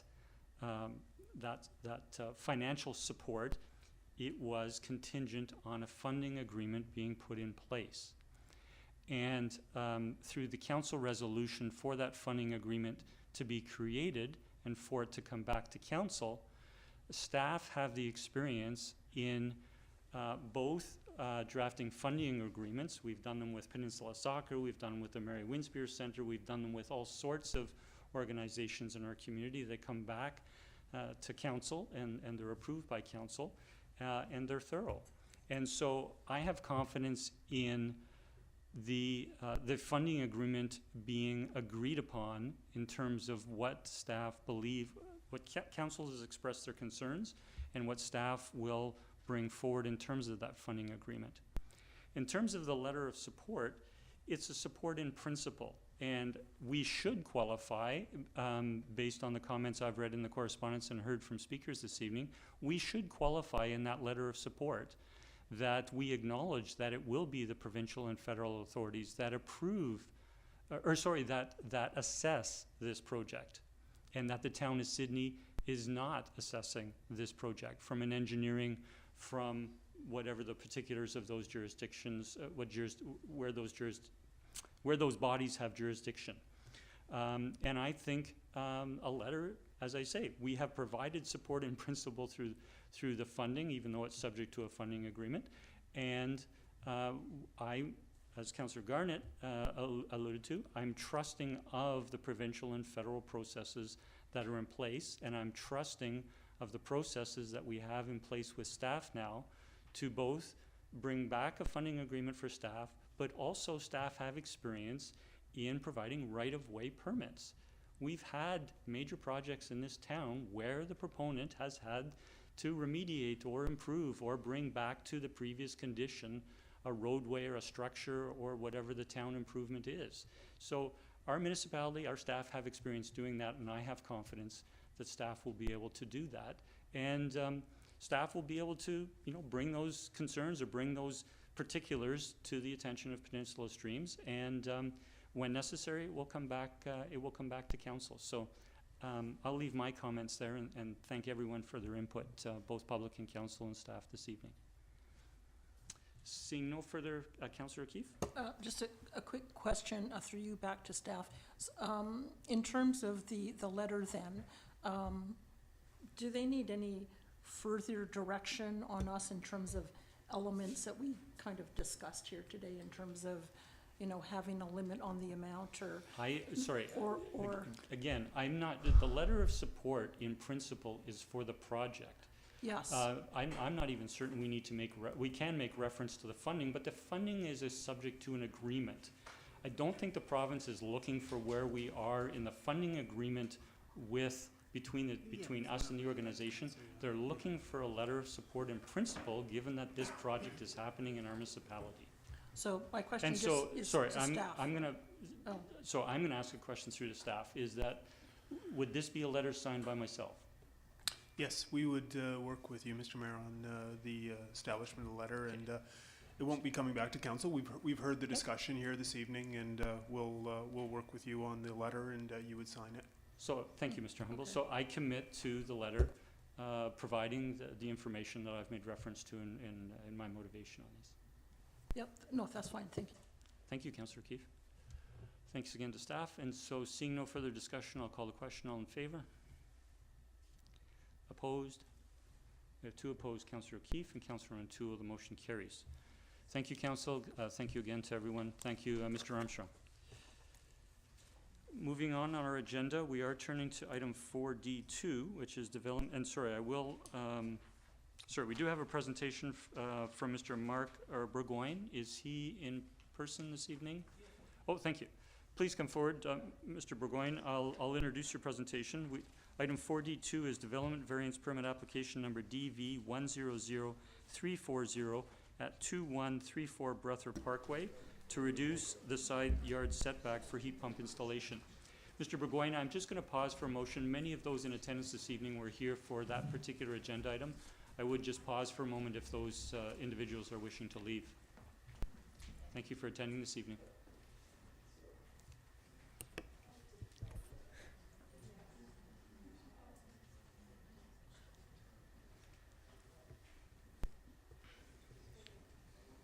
Mr. Burgoyne, the floor is yours.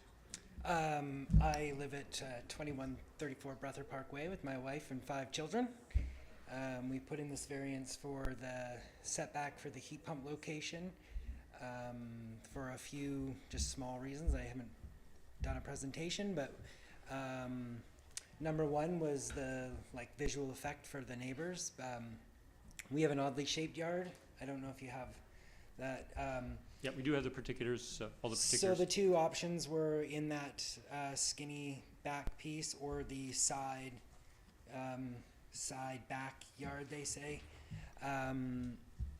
Being in the smaller section, we felt like it would be less visual to any of our neighbors and or passerbyers. It just keeps the house looking clean.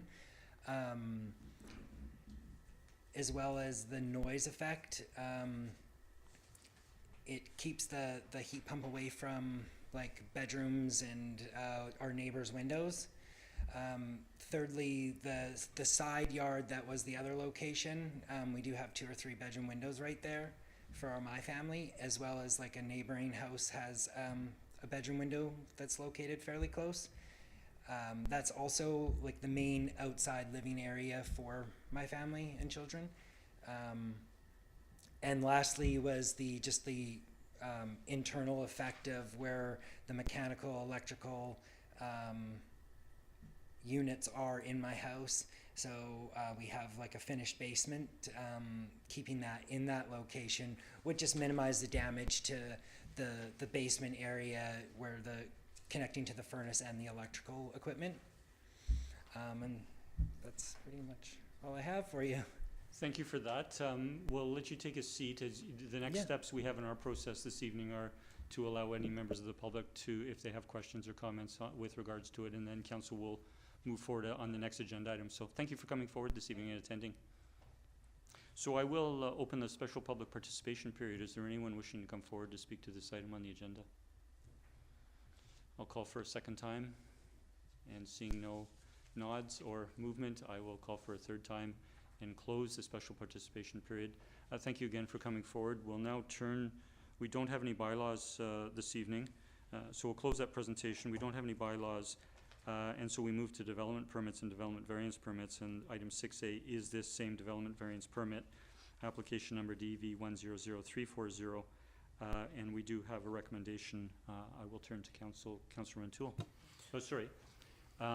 We could ask questions after the motion or before. I will turn to colleagues if they have a question prior to a motion. Councillor Garnett. Thank you, Mayor. Through you to staff, I'm very familiar with the property. I actually know the person that renovated it, and I did a walkthrough because I knew the realtor when it was for sale.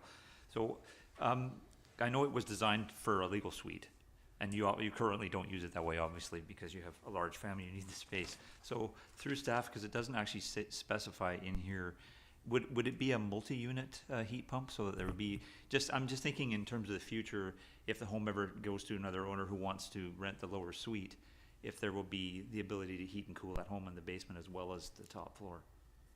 So I'm not, maybe it's a question for the presenter. Okay. Please come forward. Please. Yeah. We're recording the meeting, so if you could use the mic, that's helpful. Thank you. No, it would just be a single heat pump. Because it was built as a legal suite,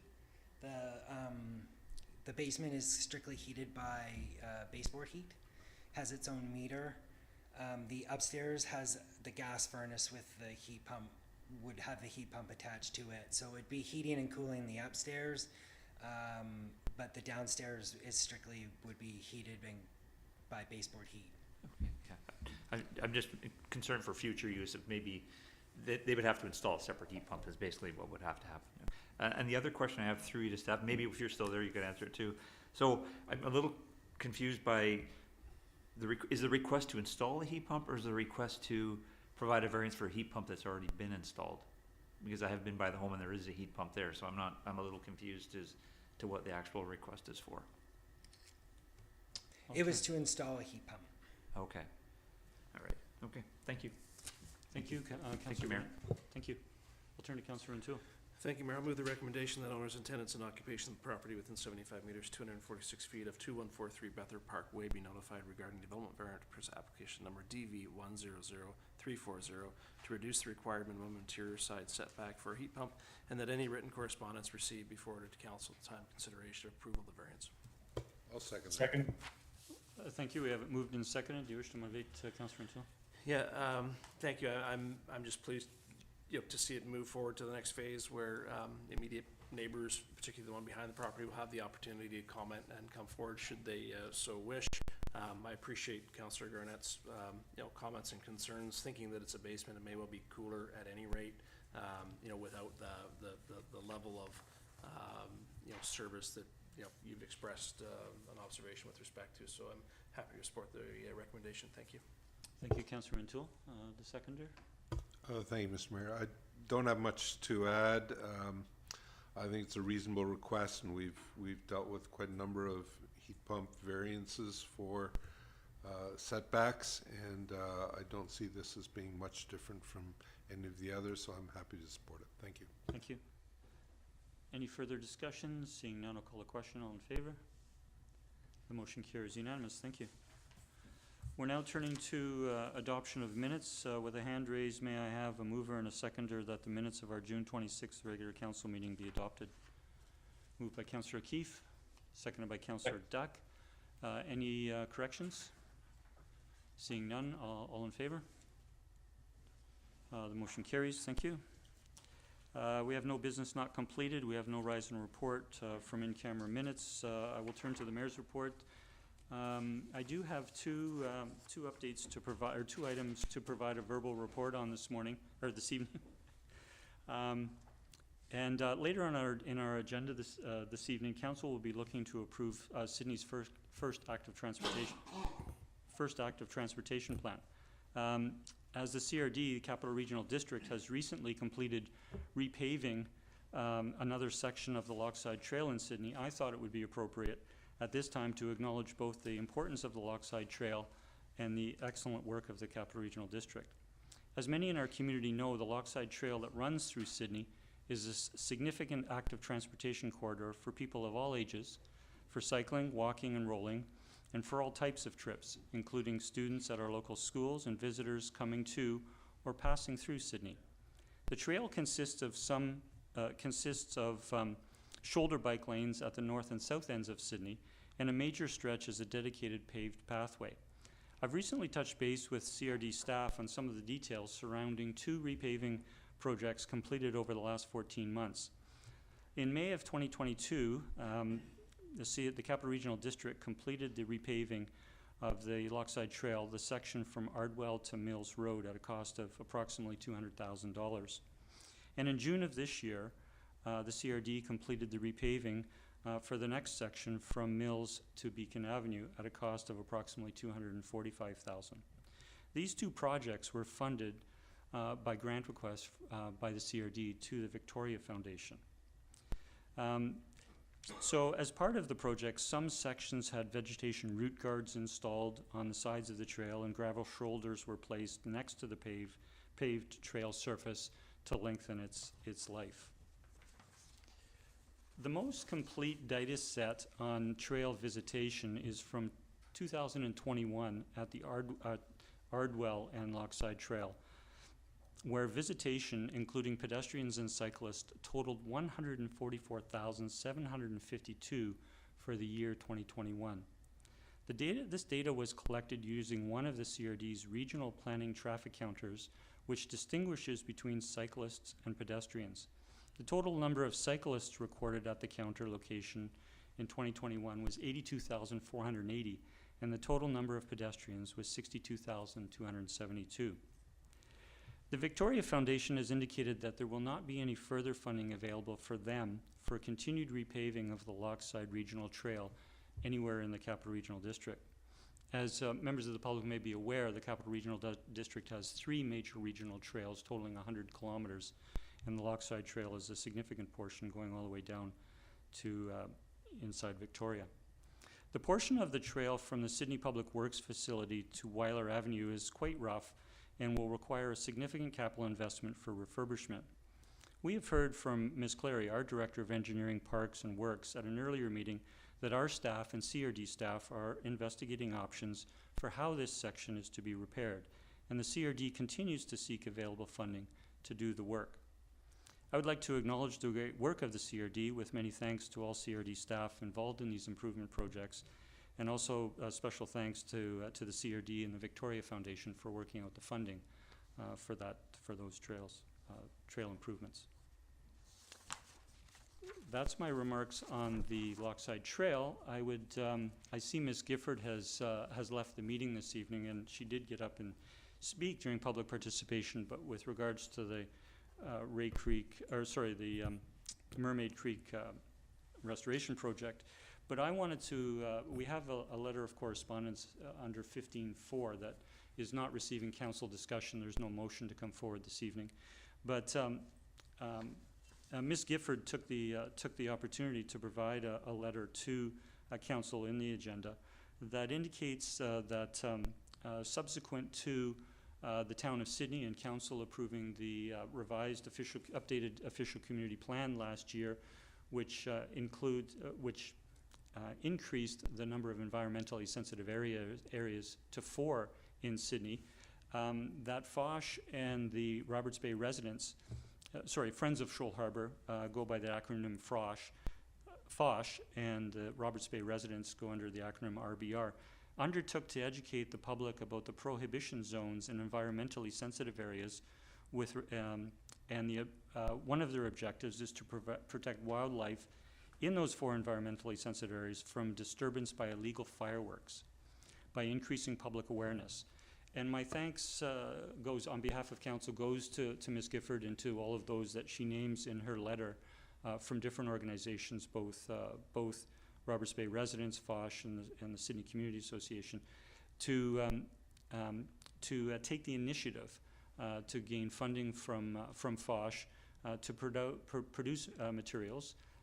They consulted with our Fire Chief Mickelson and with our Communications Manager Ms. Judson on that education information, and One of the outcomes that they make reference is that they have heard no reports of personal fireworks set off around Canada Day 2023 in Sydney.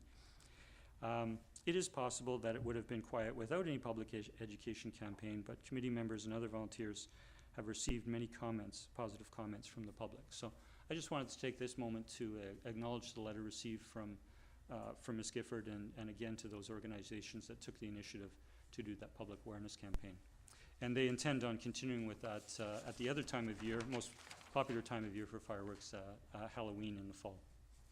That concludes my remarks under my mayor's report. I'll now turn to council reports, and I'll begin with Councillor Duck. Councillor Duck, you do have two reports. If we could take them one at a time. Your first report is you are a council liaison to the South Island Prosperity Project. Please go ahead. Yes, thank you, Mr. Mayor. Just wanted to give an update to council and listeners that the South Island Prosperity Project held their AGM in Sydney in the middle of June. So we're honored to have them present here and give us an update on that. They have some exciting projects coming up. Most currently will be the video released called Victoria Rising, which is a very dynamic video on this region and attracting potential employees and employers to this region to set up business and get going. Part of that is a community profile, which along with my colleague, Councillor O'Keeffe, we have developed and provided a profile on Sydney that has been reviewed and will be part of this new documentation. They've also now completed establishing the 3 different centers that will support the work of this South Island Prosperity Project. First is COAST, which is the Center for Ocean Applied Sustainable Technologies. It's just gotten underway with an appointment of an executive director.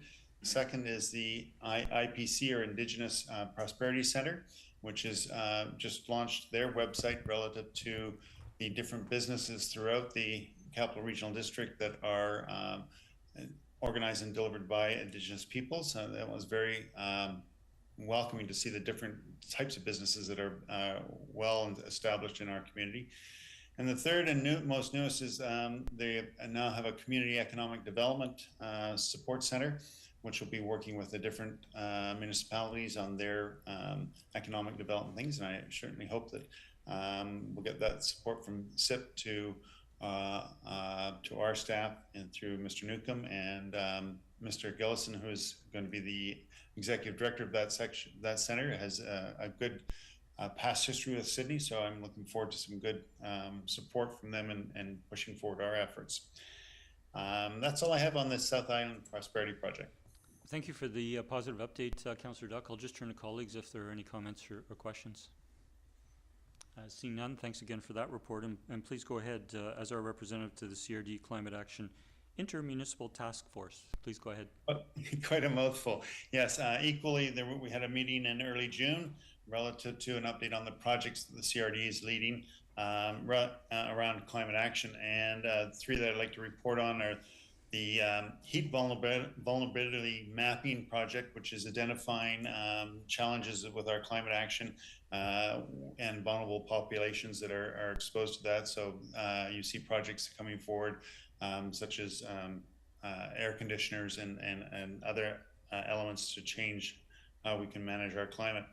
The second project is the greenhouse gases inventories and just looking across our communities to see what our exposure is there relative to greenhouse gases.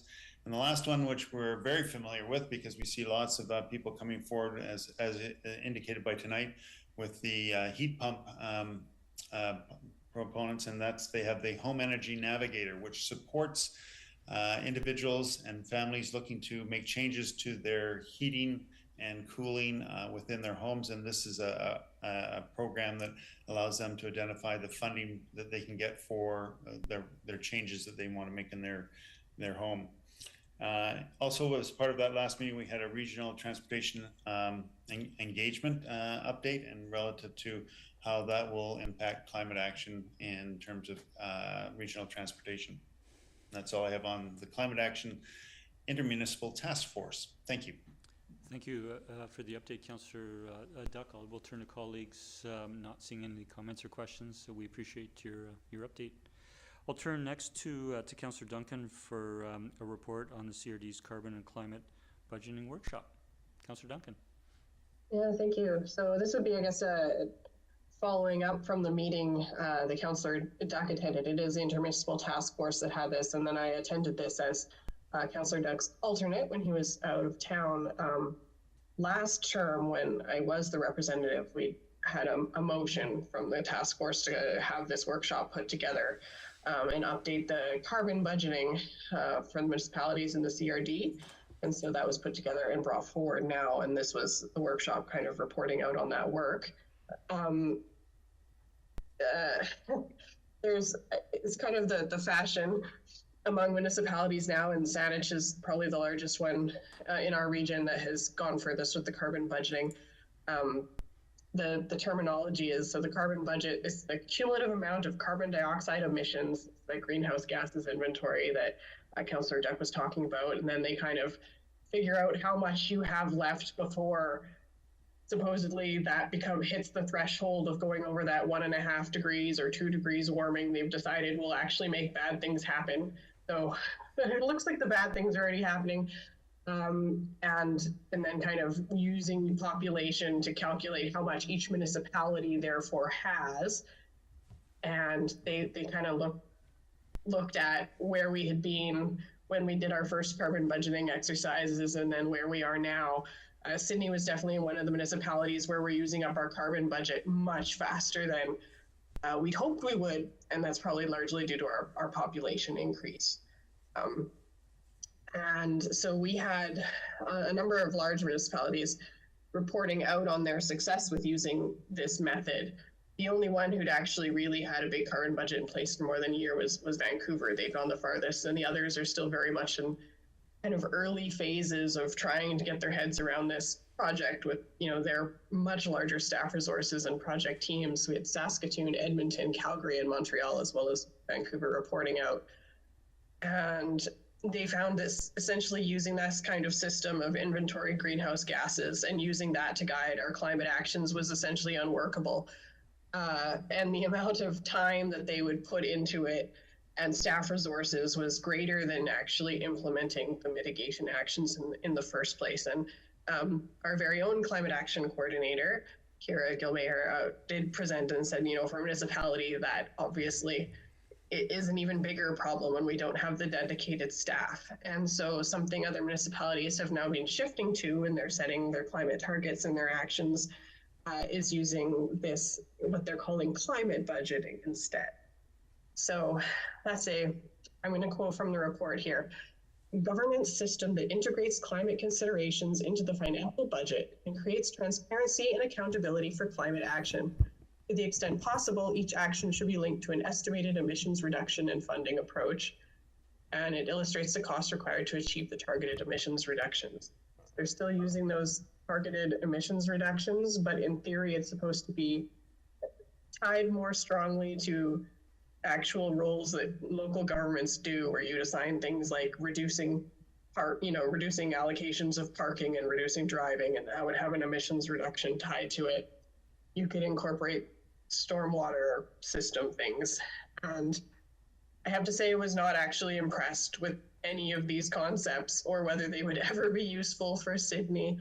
But so it was useful to go to and get an idea of what other municipalities in the region might be trying to push towards and what the successes on these tactics have been and whether they would be at all workable for us or something we should look at as we're looking at our climate action plan.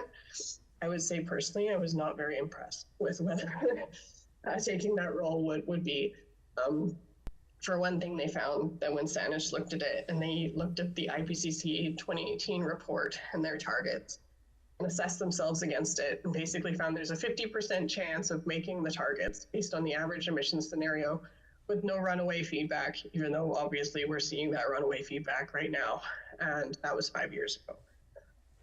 And only to make our targets, we then still have to rely on unproven and costly carbon removal technologies.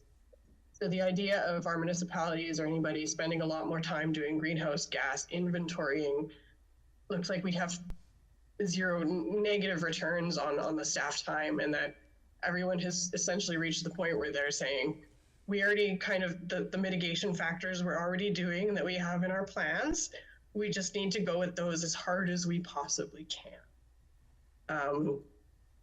There was one presenter who was showing us the data from federal opinion polls, and that public support for climate initiation or climate action is kind of sliding, even as the effects seem greater, in large part because the economy is worsening. And so support for local Canadian oil and gas and job creation is increasing. And so what we're likely to start running into is far more division and less public support for climate actions as the costs increase.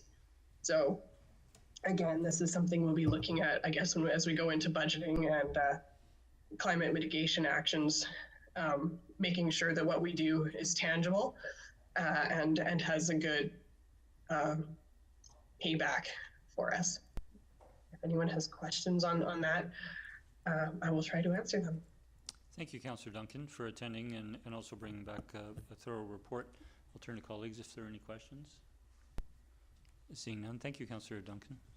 I'll next turn to Councillor O'Keeffe, who has two reports, and if we could separate those. Councillor O'Keeffe as our liaison to the Artsy Committee. Sure. Before I do that, I actually had some questions on your mayor's report. It's too late. No, it's not. Please? Please go ahead. Okay. No, I could bring it up during the ATP discussion, but since you raised it in CRD, I thought I'd mention it now. So in reviewing the ATP, and one of the things in there, of course, is the Lochside Trail improvements. And I had sent a question to staff earlier today about, what can we do to get the CRD to make that portion of the trail, as you mentioned, from Ocean to Weiler a higher priority. And the response was, well, we could keep letting them know that it's a priority for us, and that it's now part of our active transportation plan. So my question for you is there any value in council having staff send a letter on behalf of council, just highlighting for them that this is now an important part of our active transportation plan, that it's a well-traveled pathway. It's a path that is in severe need of repair. So I guess that's my question to you. Would that be a value, or do you think that they're already well aware? I think the Capital Regional District staff is well aware of the condition of that path, and they have been for some time, and that through the processes, having received direction from the board, they set operational priorities for different sections of the 100-kilometer trail, and that's a particularly challenging one. I could turn to Ms. Clary about some of the reasons it's challenging. I mentioned when I was providing the update that it appears that they've widened the other sections of the Lochside Trail where they've repaved, but they didn't actually widen the path itself. What they needed to do is they needed to widen the base, which you can see in the gravel that's supplied. But the reason for that was to be able to put down the plant guards at a sufficient depth so that it would protect plants, trees, or other growth from encroaching underneath the path and extending the life of the path. And CRD and our staff have already indicated that is not feasible. In the same way it was feasible for the sections of the path that they have done, it's not feasible for that sections of path. So again, they're investigating options. I understand that there have been ongoing discussions between our staff and CRD staff.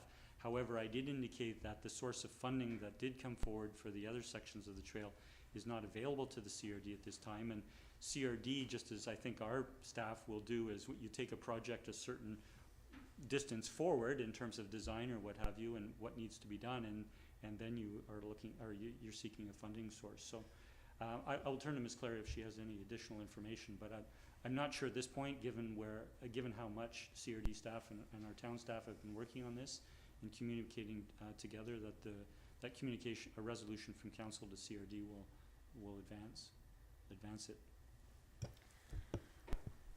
Sure, through to Councillor O'Keeffe. The trail would require a significant rebuild.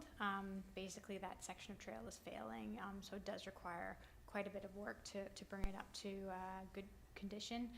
Just repaving it would not last very long because of the tree roots causing heaving through that area. So the work would require more space within the ministry's right-of-way to remove some of the existing trees along the pathway and widen the trail and widen the base of the trail. So I know the CRD is working with the ministry on gaining that approval now. They are working with town staff on an agreement for operations and maintenance. Just a little bit of history. I believe that trail used to be the town's trail, and we gifted it to the CRD at the time of the Lochside Regional Trail. And now that it's deteriorated in such a way, we will have to work with the CRD to determine how best to rebuild it essentially from scratch. So yeah, there is quite a bit of work that needs to be done there, and it's not a simple repaving project. Okay. Thank you, Ms. Clary. So I'm assuming that it's being I guess my concern is that, yeah, we know about it, we'll get to it one day. If the CRD is talking with the Ministry of Transportation, which has the right-of-way there with regards to, you know, what tree removal might be necessary or other mitigation factors, I think this is in play, as it were. Okay. But I'll leave Okay. it. You have Sure. the floor. Okay, no, that's fine. Councillor Garnett. Thank you, Mayor. Just to sort of play upon that, through you to staff, do we have any input on, like, obviously they monitor it, but like, if we feel like or deem it gets to a position where we feel it poses too great of a risk of safety for our community members, is there an avenue where we, I don't know, work with them to close it down? I mean, I'm just wondering where we are in terms of, like, it sounds like it's moving forward, but it's been an item that's been on everybody's mind for quite a few years, and nothing's happened. So I'm just concerned in the interim, while things kind of proceed as they do in the bureaucracies, it's going to get worse, and are we risking somebody getting injured severely? Through to Councillor Garnett, the CRD has done patch repairs in certain locations where the routes are particularly bad.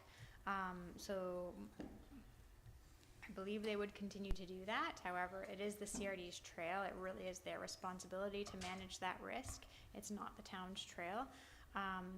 So that would really be a question to the CRD of how they will prevent the risk moving forward. That being said, I did mention we are working on the operations and maintenance agreement for the Lochside Trail. That's been an outstanding issue for some time.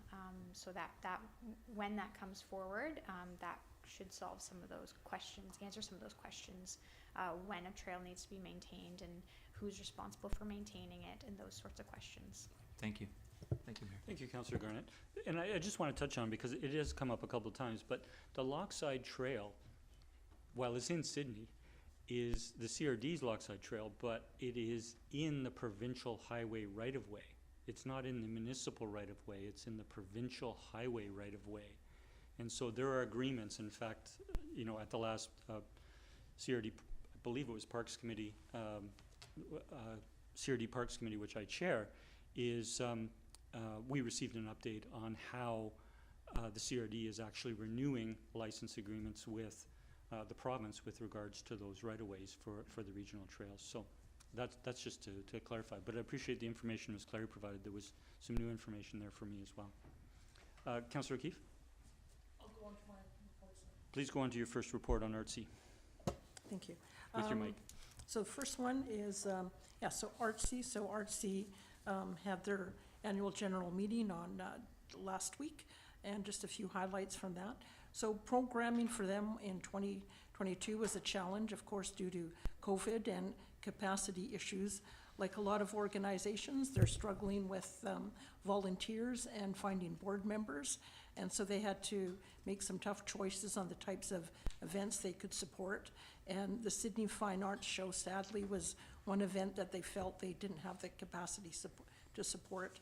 The events that they did organize in 22, the Salish Sea Lantern Festival, Artsy Studio Tour, the Sidney Art Walk, the Coast Capital display of Artsy members' work at 2 of the Coast Capital locations, and the gallery opened in April 2022, and more than 150 artists had shows there.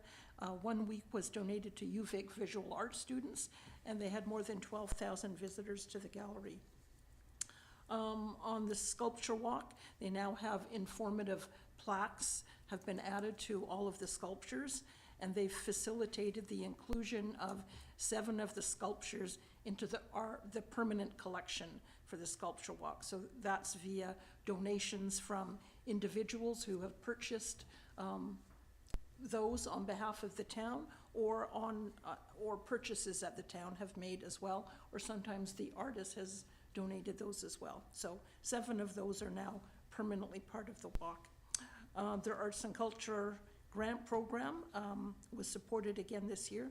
They didn't have a lot of as many applicants as they would have liked in 2022 because of COVID. People were still nervous about holding events, but they did provide funding to the Einklein Summer Music Festival, the Seaside Folk and Fiddle Festival, the Palm Court Light Orchestra, and Via Corralis were a few that they supported.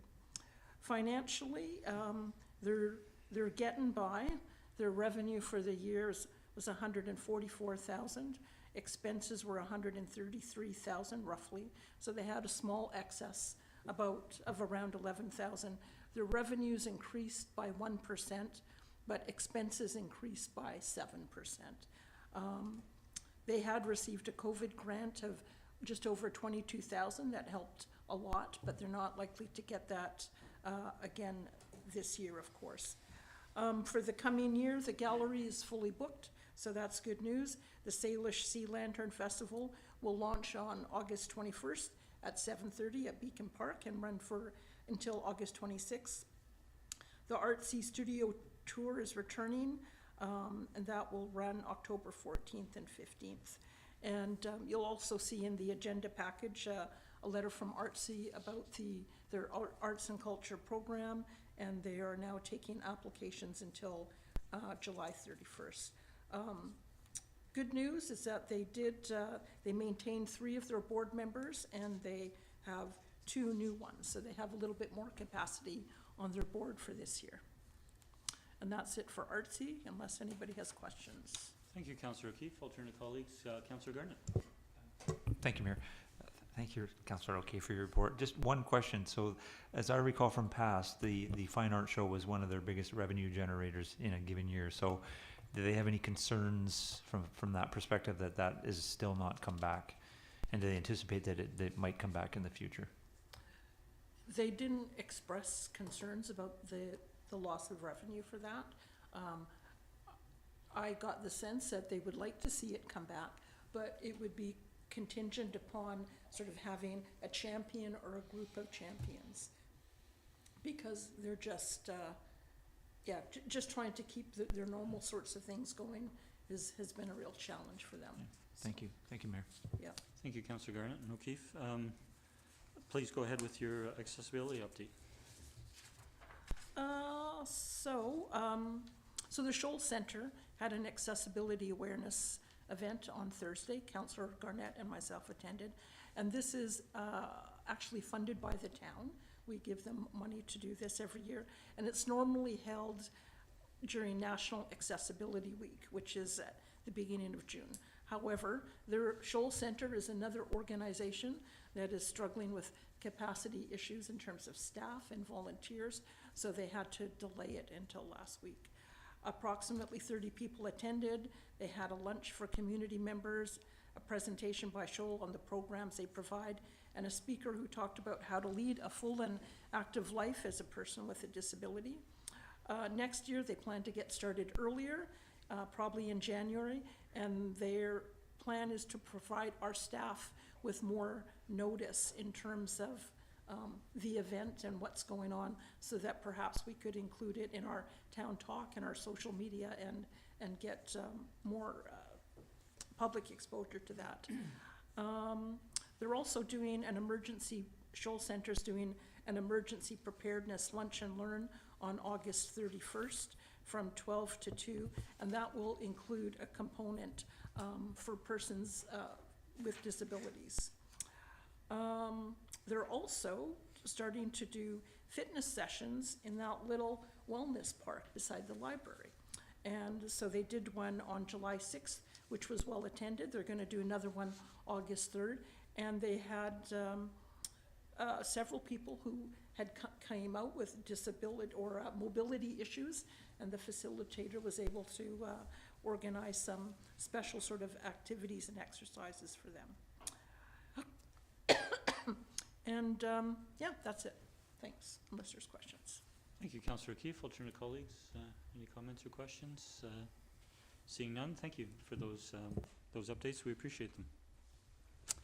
Next, I'll turn to committee reports. Our first committee report is the Advisory Planning Commission. Mr. Mayor, Councillor, can we take a quick break before we proceed to the next part of the agenda? Certainly.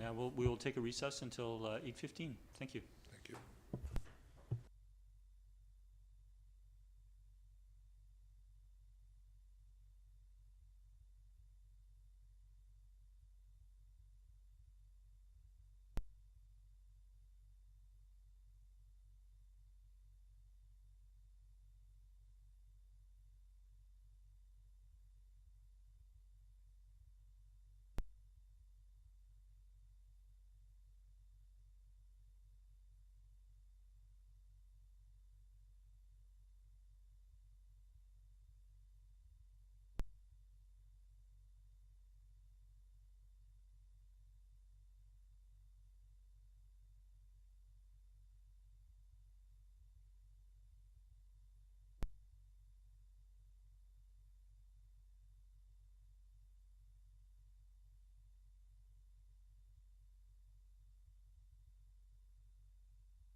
I will call our meeting back to order now.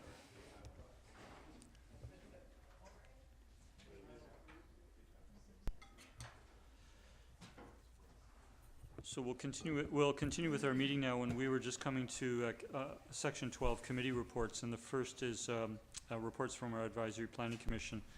And we do have, before I turn to Councillor Rendule, our liaison to the committee, to move the recommendation, I'll just move through the minutes. We no longer pass motions on minutes. We're receiving them on our agenda. So I'll just open it up if Councillor Rendule or any others have any questions with regards to the minutes. Councillor Garnett. Thank you, Mayor. Through you to Councillor Rintoul. As far as recommendation 1 goes, there appears to have been one person that voted against you. Okay, sorry. You want me to wait till he does his record of decision? Yeah. Okay, that's okay. So I'll turn to Councillor Rintoul regarding the recommendation. Thank you. The Advisory Planning Commission recommends, and I so move, that development permit application number DP 100836 for the form and character of a 2-story 18-unit multifamily residential development with underground parking for the property at 10473 Rest Haven Drive be approved, subject to the following conditions: that the property owner shall, prior to the issuance of building permit, A, register a flight hazard covenant on the title of the property referencing the submitted engineer's report. B, register a restrictive covenant on the title of the property prohibiting the future strata council from passing any bylaws that may restrict occupancy of the building based on age. And C, pay to the town a deposit in the amount of 115% of the estimated cost to complete the hard and soft landscaping for the development. Second. Moved by Councillor Rintoul, seconded by Councillor Novick. Councillor Rintoul. Yeah, thank you, and perhaps I'll speak if, I think I get the gist of Councillor Garnett's question with respect to one who voted in opposition. By my recollection, the more specific concern from that member of APC related to the underground parking garage with respect to its prominence on what I'll call the front of the building facing Rest Haven.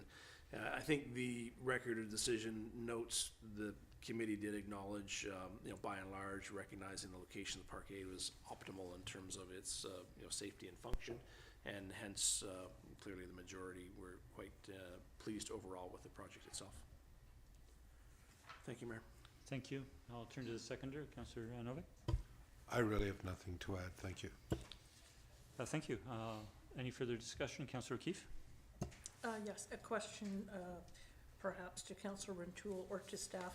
So I note in the record of decision that they're talking about the rooftop patio and some concerns about regarding lack of accessibility. And there was acknowledgement that making accessible would require a variance application. So I don't know if you know that, or if that's a question to staff in terms of what sort of variance and how complicated would that be? Whether it's significant? I'll turn to Councillor Rintoul first. Thank you. I'll comment first before turning perhaps to Mr. Newcomb, who is in attendance, or Ms. Verhagen. I yield to staff's preference. I guess the point of the matter I'll comment on is that the applicant did not, wasn't seeking this variance. They weren't looking to enable that particular, element in the building footprint. So I think to that extent, it was an observation by APC, and staff had commented that it would require a variance, but it didn't, in that the developer or the applicant of the project wasn't seeking that. It was somewhat immaterial in that sense to the discussion that APC were having. So I'll pause there and turn to staff. Sure, thank you. Through the mayor to Councillor O'Keeffe. The redesigned development here includes the elevator core at the front of the building. So if they were to extend that elevator up to the rooftop, that would need a variance to the zoning bylaw requirement that requires that rooftop access structure to be set back 25% of the equivalent dimension of the building. Where the elevator is in this building design, it doesn't meet that requirement. But the applicant redesigned the development to have that communal rooftop patio closer to the center of the building and to the back to address concerns from the neighborhood. So my understanding was that they were not interested in moving that rooftop patio back to the front and to the edges of the building where it could be reached by the elevator core in its current location. Okay. Thank you, Ms. Verhagen. A follow-up, if I may. Please. Knowing that we're required to follow what's in the BC Building Code, and I believe there's some recent amendments, I think, to the BC Building Code related to accessibility. So is there anything in the BC Building Code currently that states that if there's going to be a rooftop patio in a multifamily building, that it has to be accessible for all residents of that it needs to be accessible? Ms. Verhagen? Sure. Through the mayor to Councillor O'Keeffe, we'd have to look into that and report back on that. I'm not sure what the code requires there. That's a question we'd have to look into. So is that something that we need to provide direction to staff on, or is that just something that staff will do? Because I guess okay. Ms. Verhagen? Sure. The building will have to meet the BC Building Code in order to receive a building permit. So if it's something that they would have to do, then they would either have to redesign to meet the building code and the zoning bylaw, or they'd be coming back in the future for a variance application. Okay. But I don't think it's something at this point that is a factor in this application. Okay, so staff, my understanding is then that staff are looking at these, and if there's a BC Building Code requirement for, in terms of accessibility, that you would be telling them that they have to do that. Okay, thank you. Thank you. Seeing no further discussion, I'll call the question. All in favor? Motion carries unanimous. Thank you, Councillor O'Toole. We're now turning to staff reports under section 13, and the first under 13A is the draft active transportation plan, and I'll turn to Ms. Clary for an introduction, please. Thank you, Mr. Mayor. This staff report recommends the adoption of the active transportation plan. Changes that council previously directed staff and the consultant urban systems to make have been made, and the plan was posted for a 2-week final review. In general, the feedback received during and in advance of the 2-week final review were in support of increased investment into active transportation in Sidney. A summary of the feedback was produced by Urban Systems and is attached to this report.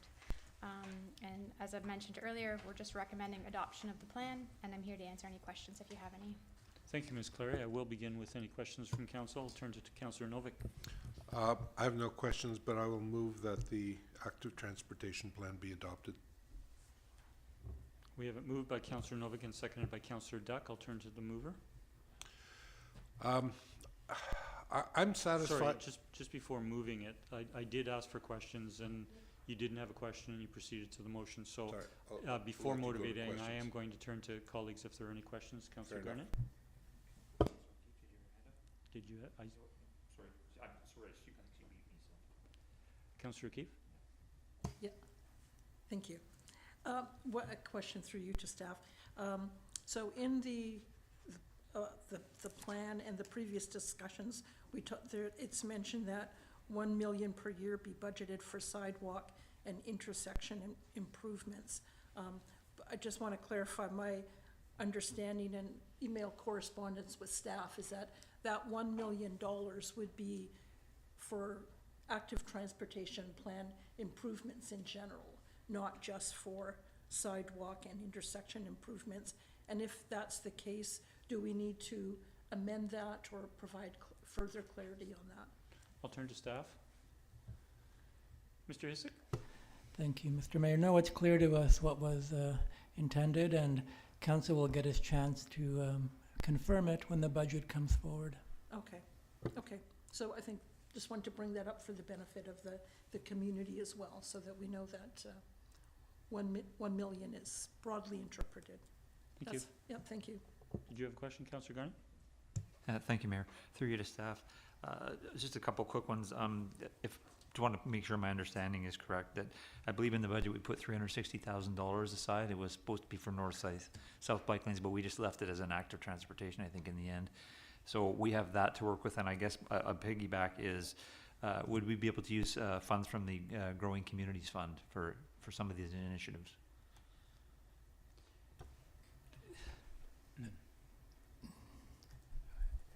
We will flesh that out with the budget. We think at this point, yes, but we'll let you know in about 6 months.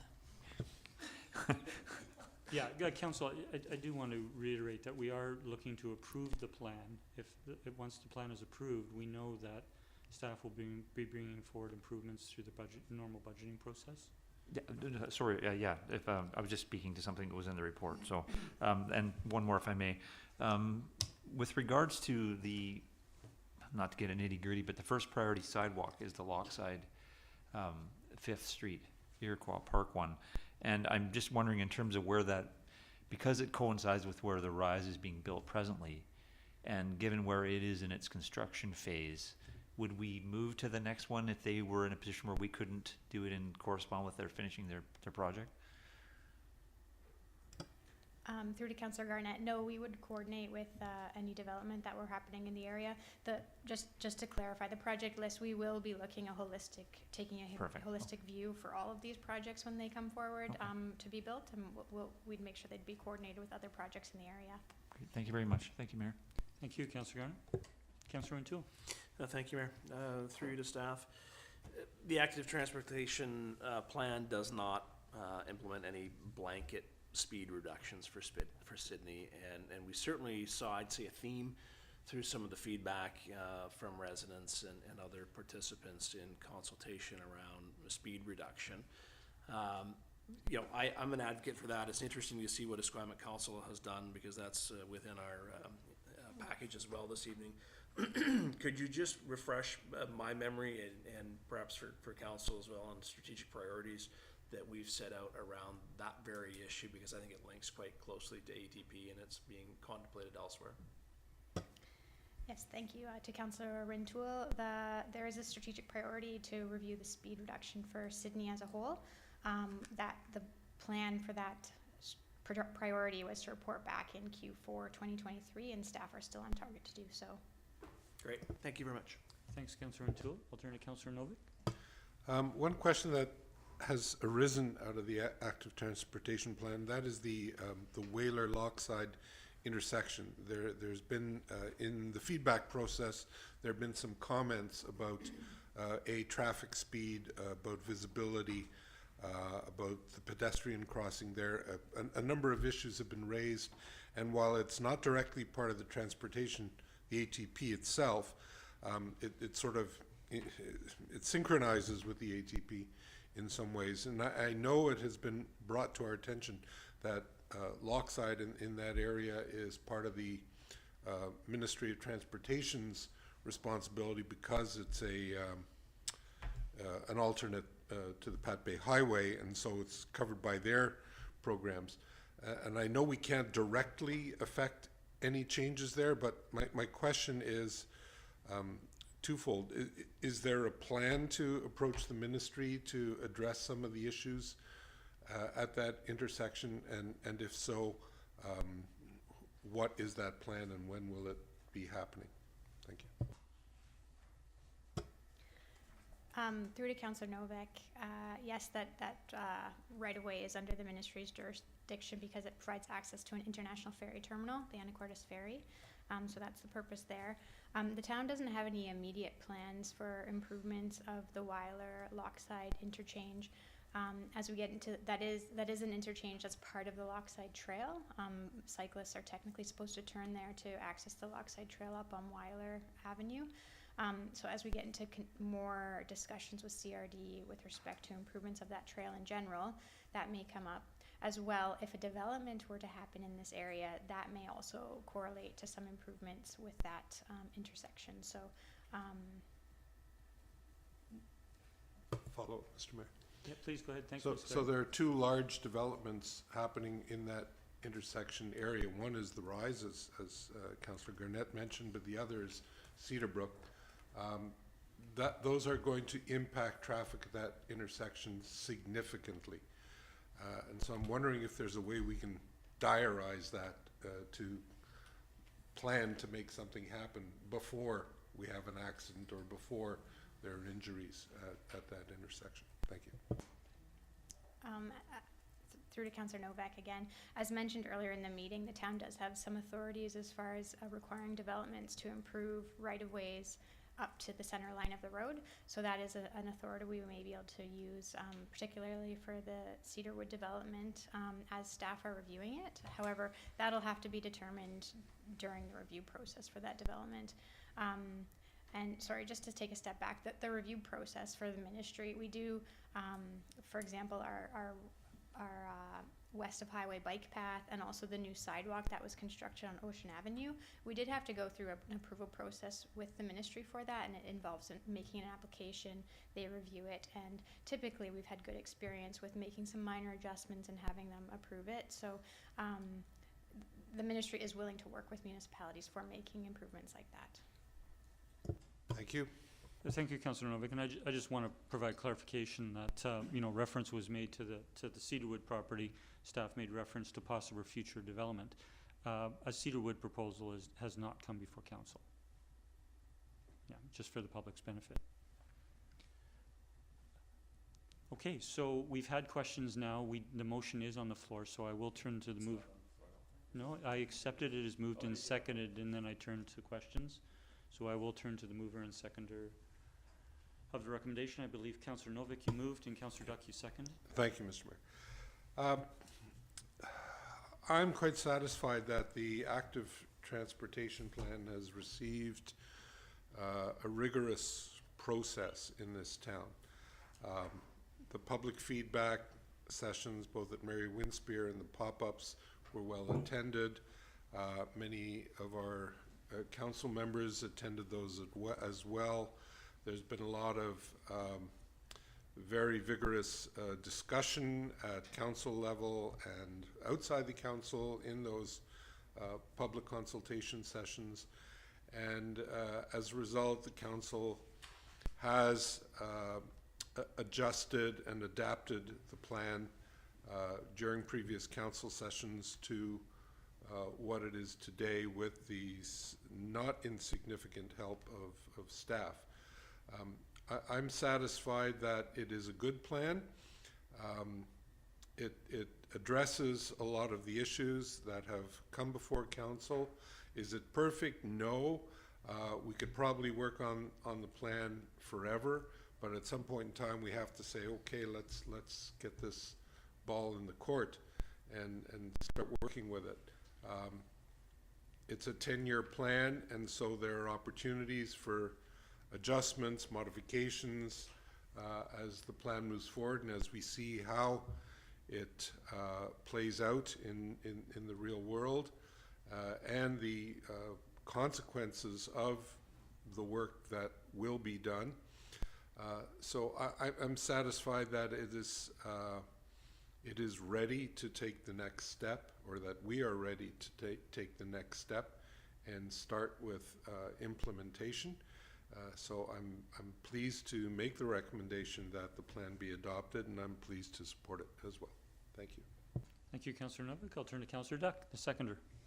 Yes, thank you, Mr. Mayor, and I fully concur with Councillor Novak's observations, and certainly I respect and appreciate all the feedback we got from public in adapting the program, the ATP as it needed to be, and moved it more to a pedestrian focus.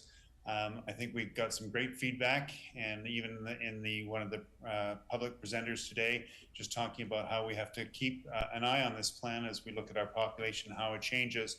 And as Councillor Novak has pointed out, we now have a plan, so you plan the work and work the plan. And I think we're ready to start that prospect. As Mr. Hissack indicated, any funding that comes forward for the ATP will be on an annual basis, and we'll be looking at how that funding is applied to the different projects and have an opportunity to take a look at the overall plan relative to each element of the project as we move forward. So as Councillor Novak's mentioned, it's time to move forward. Thank you. Thank you, Councillor Duck. I'll turn to Councillor Gardner. Thank you, Mayor. I'd just first like to thank staff for all the work they put in, and Urban Systems. Community engagement was really good in this particular initiative, and finding out more so than when I attended the accessibility luncheon the other day, listening to speaking with a member of SPAC, and they were very appreciative of how the whole process went down, and it was really great to hear from a member of the community that we don't normally hear from. So it kind of made me feel good that we made some really good decisions. I think it's also important for this council, any future council moving forward, to realize we have this plan. There's things we want to do. We may have resources, but we always have to be cognizant of staff capacity. So it's just something I want to put out there for the community and for the rest of council. Thank you. Thank you, Mayor. Thank you, Councillor Garnet. Councillor O'Keeffe. Thank you. I'm supportive of the motion moving this forward. Just a couple things I want to comment on. Just to echo Councillor Garnett's comments in terms of accessibility. I think this is like the first major big project that we've undertaken, and where we made a concerted effort to incorporate persons with disabilities. So I think that was well appreciated. I think they provided good feedback, and I know that staff will be looking at that when they get into more of the detailed designs. I also think something of note with a plan like this is it's all about balance. And you know, there's people that say, well, you have to build the plan because we have lots of seniors. Yeah, we have to accommodate that, but we also need to be thinking about the future, and that we do want to bring more young families and encourage more young people to settle in Sidney. Because if we don't, nobody's going to be around to serve us our coffee or whatever at our local shops or provide services. So I think the plan for now strikes a good balance between those pedestrian improvements, but still leaving the door opening for some cycling improvements as well. Thank you. Thank you, Councillor O'Keeffe. Any further discussion? I'll just conclude that I won't repeat all of the positive comments from colleagues, but thank you to the community, to our staff and the consultants on the process that we undertook. This is Sydney's first active transportation plan. I think we should be very proud of the long-term plan that we have in place, and that this will certainly move our community forward.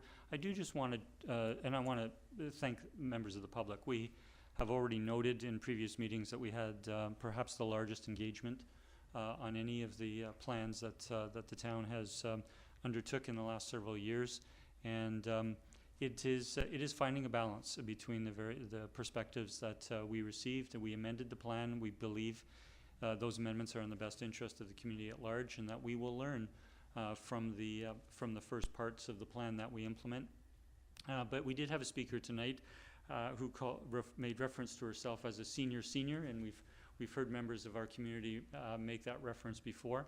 And I just want to note that I believe for the past 25 years, Sidney has trended above the regional, provincial, national average of population 65 or older since at least 2000, the 2000 census or 2001 census. And I believe many of the improvements in our downtown sidewalks, our waterfront walkways, the crosswalk improvements, the bump outs we have to make a crossing shorter across streets, the pedestrian crossings that we have, or the lighted pedestrian crossings, we've implemented in many measures over the past years and continue to do so, and I know those will continue to go forward.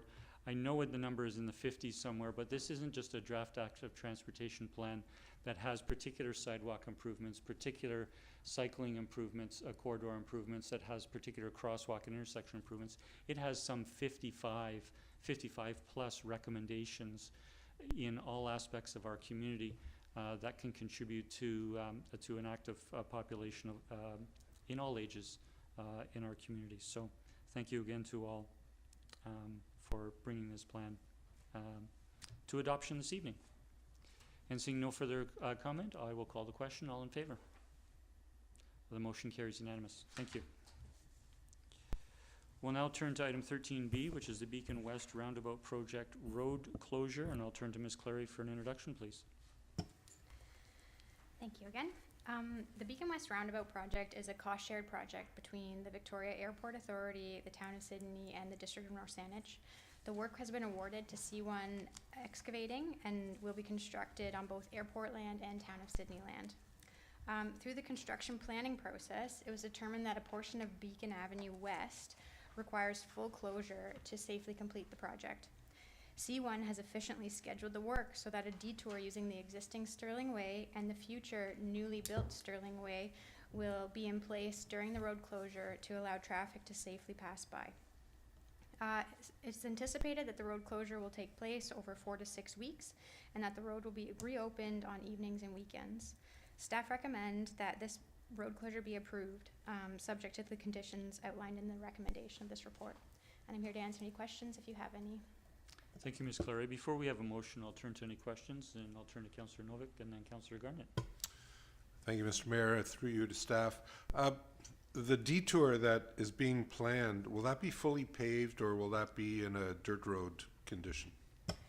Through to Councillor Novak, so phase 1 of the project is fully completing the new Sterling Way, so it will be a fully complete paved road. Before the closures? Yes. Thank you. Thank you, Councillor Novick. Councillor Garnett. Thank you, Mayor. Through you to staff. Just because it's hard to really gauge on the picture, of course, my former life, the CMB site that exists on Beacon Avenue, it looks like the CPC employee would have access to it and the residents, but it's really hard to tell exactly where their kind of cutoff point would be.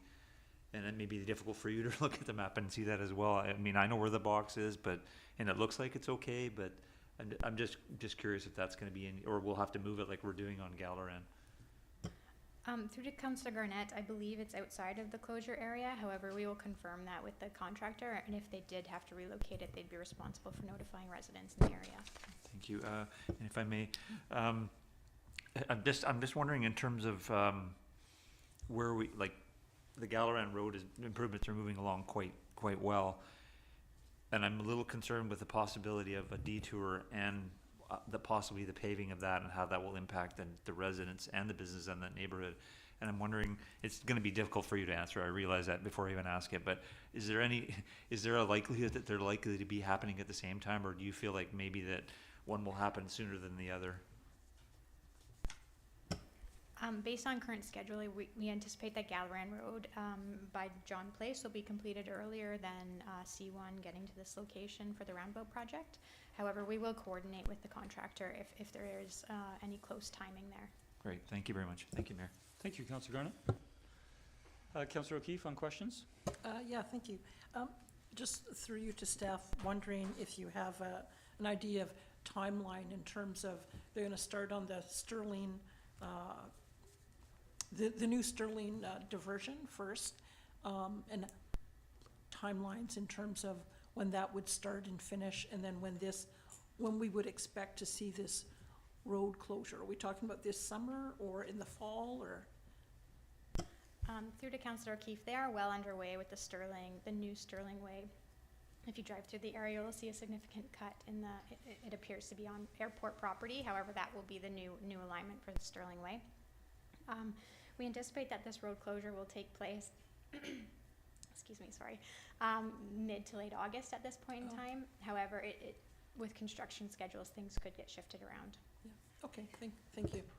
Thank you, Councillor O'Keeffe. Seeing no further questions, I'd look for a mover of the staff recommendation. I'll turn to Councillor Novick. Thank you, Mr. Mayor. I will move that the closure of Beacon Avenue West for the purpose of Beacon West Roundabout construction be approved, subject to the following conditions. Number 1, a detour through the existing and future Sterling Way be maintained for the duration of the road closure. Number 2, that C1 notify and coordinate as needed with local emergency services. 3, that C1 develop a traffic management plan and phase-specific traffic control layout drawings which are sealed by a professional engineer and compliant with WorkSafe BC and Ministry of Transportation and Infrastructure regulations and manuals for Town of Sidney staff review. And 4, it should probably be that, C1 notify and coordinate with immediately impacted residents and businesses. Second. We have it moved by Councillor Novick, seconded by Councillor Garnett. I'll turn to the mover. Thank you. I think the documentation here and the questions answered so far have been complete. I see it as a necessary phase of the project and don't see any reason not to approve it at this time. Thank you, Councillor Novick. Councillor Garnett? Any further discussion? Councillor O'Keeffe? Yeah, I'm supportive of this. I think it's worth mentioning that we did ask staff whether having construction done later in the evening, you know, what might tighten up the time frame that this might be under construction to minimize the impact on the area, but that would inflate costs a lot more, and it wasn't included in the original MOU. So I think it's reasonable to move forward as it is. Thank you. Thank you, Councillor O'Keeffe. Any further discussion? Seeing none, I'll call the question. All in favor? The motion carries unanimous. Thank you. So we're now turning to 13C, which is amendment to policy DV015, the liquor and cannabis licensing. And we have a report from staff, and I'll turn to Mr. Newcomb for an introduction, please. Thank you, Mr. Mayor. So as you noted, this report provides an overview of a proposed amendment to policy DV015, which is the liquor and cannabis licensing policy. That policy was first adopted by Council in August of 2019, and since that time there's been 4 cannabis retail license applications. In April of 2021, Council considered a cannabis retail application that resulted in some concern for proximity with other retail cannabis locations, and Council passed a resolution to increase the minimum permissible distance between cannabis retail outlets and report back to Council. So it's important to note at this point that the policy doesn't actually have a minimum permissible distance. It's more of an evaluation distance. So we take the location of the proposed cannabis retail store and buffer it with the, in this case, 100-meter distance, and then look at what is within that buffered area. And we do that, currently we do that both for cannabis retail stores and quote-unquote sensitive uses, schools, things like that. So what we've done in this proposed amendment is to split off cannabis retail stores and schools and increase the buffer distance for cannabis retail stores alone from 100 to 200 meters, and leave the sensitive uses distance at 100 meters just because they're more numerous, and so they're more spread out and more likely to be covered by that buffer area. Thank you. Thank you, Mr. Newcomb. I'll turn to colleagues if there are any questions. Seeing none, we do have, Councillor Novak, do you have a question? I do, Mr. Please. Mayor. I know this came to staff from council. However, I guess my first question is there a real problem that we're trying to solve, or is this one of these perceptual things that we think that we're doing something good here? So that's my first question. My second question is, since Councillor Novak, on your first question, staff are bringing this forward because of direction they received from council. I understand that, but so can you repeat your question to staff on that, please? So my question is, does this actually solve a problem? The recommendation it responds to council's direction. Well, council's direction was to look at it to see if anything could or should be done. I think it's up to council to determine whether or not it addresses the concern that council had at the time. Well, that's kind of what I'm getting at. Well, council is making a decision on that. You're asking staff to make a decision on that. Staff were given direction to bring this forward so council could deliberate. I'll leave you to pose your question, and I'll leave it to staff how they wish to answer. So the second part of my question is, moving that number from 100 to 200, what's that based on? Is there any evidence that making that move will actually create a benefit for the town? Let's put it that way. Through the Mayor to Councillor Novak, thank you for the questions. Well, to hopefully answer the first question, I think it responds to council's wish to understand the proximity of cannabis retail stores with regard to one another.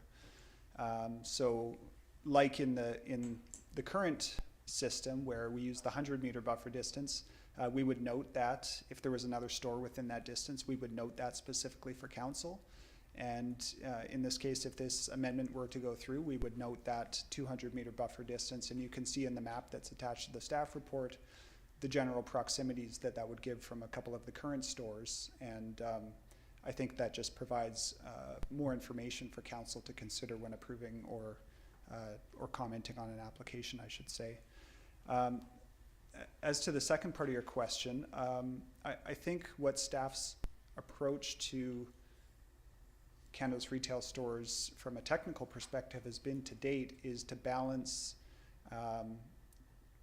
a density of stores, or a reasonable density of stores, against providing some level of economic opportunity for different operators to try their hand at the business in Sidney without, and not putting the town in the position of only having one store that council is essentially picking. So in other words, we're maintaining a certain level of competition in the town for cannabis retail, like we do for most other retail stores. And the analysis that we've done in that map is for the 200 meters, we think maintains that level of sort of competitive retail environment in the downtown, but also maintains a reasonable density of stores addressing other concerns like those raised by Island Health or community members. Thank you. Thank you, Mr. Anouk. Thank you, Councillor. Thank you, Mr. Mayor. Yeah, we'll turn to Councillor O'Toole. I'm prepared to move the motion. With the recommendation that the amendments to policy DV-015, liquor and cannabis licensing, be approved. Second. Moved in second. I'll turn to the mover and seconder. I think this was, the initiative was certainly well documented when it was put forward as a request to staff. And I think Mr. Newcomb addressed the question well with regards to sort of rationale and how this addresses that. So I'm quite satisfied to see it move forward. Thank you. Thank you. Councillor O'Keeffe. Thank you. For colleagues that weren't involved in these initial discussions, they were significant. And in terms of how the 200 meters was addressed, there was recommendations from the province, also from Island Health authorities in terms of the spacing out of these and other best practices. So I'm satisfied that staff have reviewed that, and what we're doing here is appropriate and relevant for Sidney. Thank you. Thank you, Councillor O'Keeffe. Further discussion, Councillor Novak. Thank you. I don't support this motion. I feel that it is superficial. I'm a firm believer in free enterprise, and I believe that now that the product is legalized, would-be merchants should be able to put up stores within reasonable limits, and I think the existing policy is reasonable, and that the market should determine whether or not a merchant survives.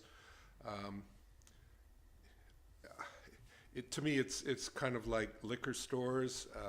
To me, it's the same thing. If two liquor stores want to locate next to each other, one of them is not going to survive, quite simply. I just don't think the market is there to support it. And likewise for cannabis stores, as long as they comply with all other regulations, I don't see the benefit in continuing to try and push them apart. The market will determine whether or not they should survive in the marketplace. Thank you. Thank you, Councillor Novak. Your comments have just triggered a question from myself through to staff. Does the liquor and licensing branch have a minimum distance that they consider for the location of liquor stores? To your knowledge? Sorry, liquor stores? For liquor stores. I want to say there's a 1 kilometer rule, but I think it's more complex than that, so I'm not sure of the circumstances. I'm sorry for posing that question on the fly. Thank you. Any further discussion? Councillor Duck? Yes, I have to concur with Councillor Novak, and I think it's as long as we're meeting the BC regulations around cannabis stores and that sort of thing, I don't think we need to further implement other regulations. I mean, are we going to do the same for coffee shops, and they have to be a certain number of coffee shops in a certain area? I think Councillor Novak's pointed out quite rightly that this is the capital system, and then we leave it to that to sort out what's best relative to the regulations, both federal and provincial. Thank you. Thank you, Councillor Duck. Seeing no further discussion, I'll call the question. All in favor? Opposed? Councillor Duck and Councillor Novak are opposed. The motion carries. Thank you. We're turning now to item 13D, which is a request for use of municipal right-of-way for the Sidney Bottle Depot and Recycling at 10025 Galaran Road. I'll turn to staff for an introduction, please. Thank you again. This report addresses a request from the owner-operator of the Sidney Bottle Depot to use the town's laneway adjacent to their business. The depot supports the region's waste reduction targets and is affiliated with, or is an official Return It Depot, which is affiliated with NCorp, which is a not-for-profit that provides supports recycling and product stewardship throughout BC. Rather than making a permanent change to this land at this time, staff are recommending the depot be granted a right-of-way permit for the use of the laneway. This would allow the depot to continue to operate in its current location while still allowing the town to revoke the permit if conditions are not met, or the town requires the land at a future time for municipal purposes. This facility does serve Sidney, North Saanich, and North Saanich communities, as well as several individuals from the small islands surrounding the region. If this is not permitted, the recycling facility may either need to reduce their capacity and therefore accept less recyclable materials, or find additional location elsewhere outside of this particular location, or reduce their on-site parking. This facility is very busy on a regular basis, so staff felt that this was a reasonable approach to allow this business to continue to operate at its high capacity. Thank you, Ms. Clary. I'll turn to colleagues for questions. I'll begin with Councillor Garnett. Thank you, Mayor. Through you to staff. As far as I can remember, in the 26 years I've lived in the area, it's been like this. So I'm just wondering what precipitated this to get to this point. As identified in the owner-operator's letter to the town, there was a complaint about the bottle depot for the use of the laneway. For the general public, they would have just thought this was a portion of that private property. However, there was a complaint about the use. If I may, so was that that issue resolved so it's to the satisfaction of the parties? No. Through to Councillor Garnett. So again, this is an open bylaw complaint, so it is, you know, I can't get into too many details. No, that's fine. However, No, I get that. No, you don't have to. yeah, this would resolve it, and the town would be able to put conditions in place to make all parties satisfied. That's what I was leading to. Thank you. Thank you very much, Mayor. Okay, thanks, Councillor Garnett. Councillor O'Keeffe for questions. Sure, thanks. Through you to staff. So it was unclear to me whether they want to use it for parking or extra storage. Do we know one way or the other? And I guess lumped into that, I understand there's some concern about accessible parking at that location. If we approve this, will that laneway be available for additional parking, or would the accessible parking be returned or accommodated? Through to Councillor O'Keeffe, with respect to the accessible parking, I would have to get back to you on that issue. That is a separate item.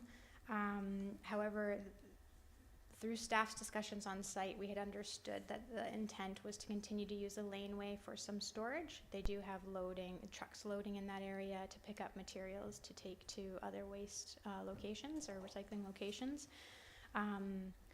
However, if the municipality did not want to allow them to continue to use that for storage, it could be converted to parking, but they would remove some of their on-site parking to accommodate that additional volume of materials.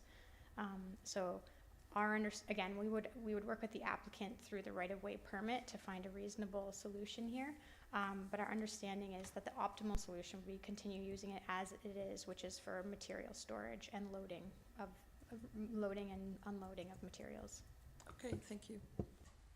Thank you, Councillor O'Keeffe. A question I have, I'll first turn to Councillor Duck on questions. I was just proposing the recommendation, so I'll wait to. Yeah, I'll look for a mover of the recommendation in a moment. My question through to staff is, what is the length of a right-of-way permit? Length of time? Through to the mayor, they do vary in length depending, typically they're for construction projects, so depends how long a certain development may be occurring. However, they're typically renewed if, for example, an insurance policy expires, which is usually annually. So at that point, we would renew a permit. So it could be really whatever length we thought was reasonable in this situation. So what is staff proposing? A number of years or? I believe the staff report speaks to this. However, the intent would be that it would be an indefinite right-of-way permit unless we required it for a certain purpose, that the municipality required it for a certain purpose, or the applicant wasn't meeting conditions of the right-of-way permit. Okay, I mean, the recommendation just says that the permit to obtain a right-of-way be permitted to obtain a right-of-way permit for the use. It doesn't make reference to the length. I'm sorry if I missed it in the staff report. But thanks for clarifying that the intention would be that it would be indefinite. Seeing no further questions, I'll turn to Councillor Duck. Yes, I'd like to make a motion to move the recommendation that Sidney Bottle Depot and Recycling be permitted to obtain a right-of-way permit for the use of the adjacent municipal laneway, subject to the conditions to be determined by the town staff. Second. Moved in second, I'll turn to the mover. Yes, I think I want to commend staff on coming to a solution that both allows the town to monitor what the reuse of the laneway is, and I think this will be to the satisfaction of both property owners on each side as well as the ultimate user and to the benefit of the community. So I think this is a good solution. Thank you. Thank you, Councillor Duck. I'll turn to Councillor Rintoul. Yeah, thank you, Mayor. I'll concur with the mover and just suggest that it's an important nonprofit venture for our environmental efforts within the residents of Sidney as well as the broader community. So I'm happy to support this. Thank you. Thank you, Councillor Rintoul. Other speakers? Seeing none, I have concerns with this. I fully support the business operations that are there. Staff have clarified through questions from council to staff today by email that the business Sidney Bottle Depot and Recycling is not a not-for-profit business. They are a for-profit business. They have an association with a non-profit business. Staff have also clarified that the property owner is an investment company, and so that's a for-profit business. And so I do have a concern that the staff have a piece of property that happens to be classified as right-of-way. The municipality has not used that right-of-way for municipal purposes for as far back as we can look, to the best of my knowledge. And we're now considering providing a benefit to a for-profit property owner or for-profit business indefinitely. Mr. Humble. Thank you, Mr. Mayor. So just wanted to clarify, this is, so staff's interpretation of legislation is, this is in disposition of land. This would be a right-of-way permit. And subsequently, we do enter into right-of-way permit agreements with for-profit businesses. Yeah, thank you. And private entities, so we just feel it meets the legislative requirements. Yeah, I haven't made reference to provincial legislation about assistance to business. That's not the point that I'm making. And we do provide right-of-ways on a temporary basis to developments, which are for-profit developments. But this is an indefinite benefit to a business operator and a property owner.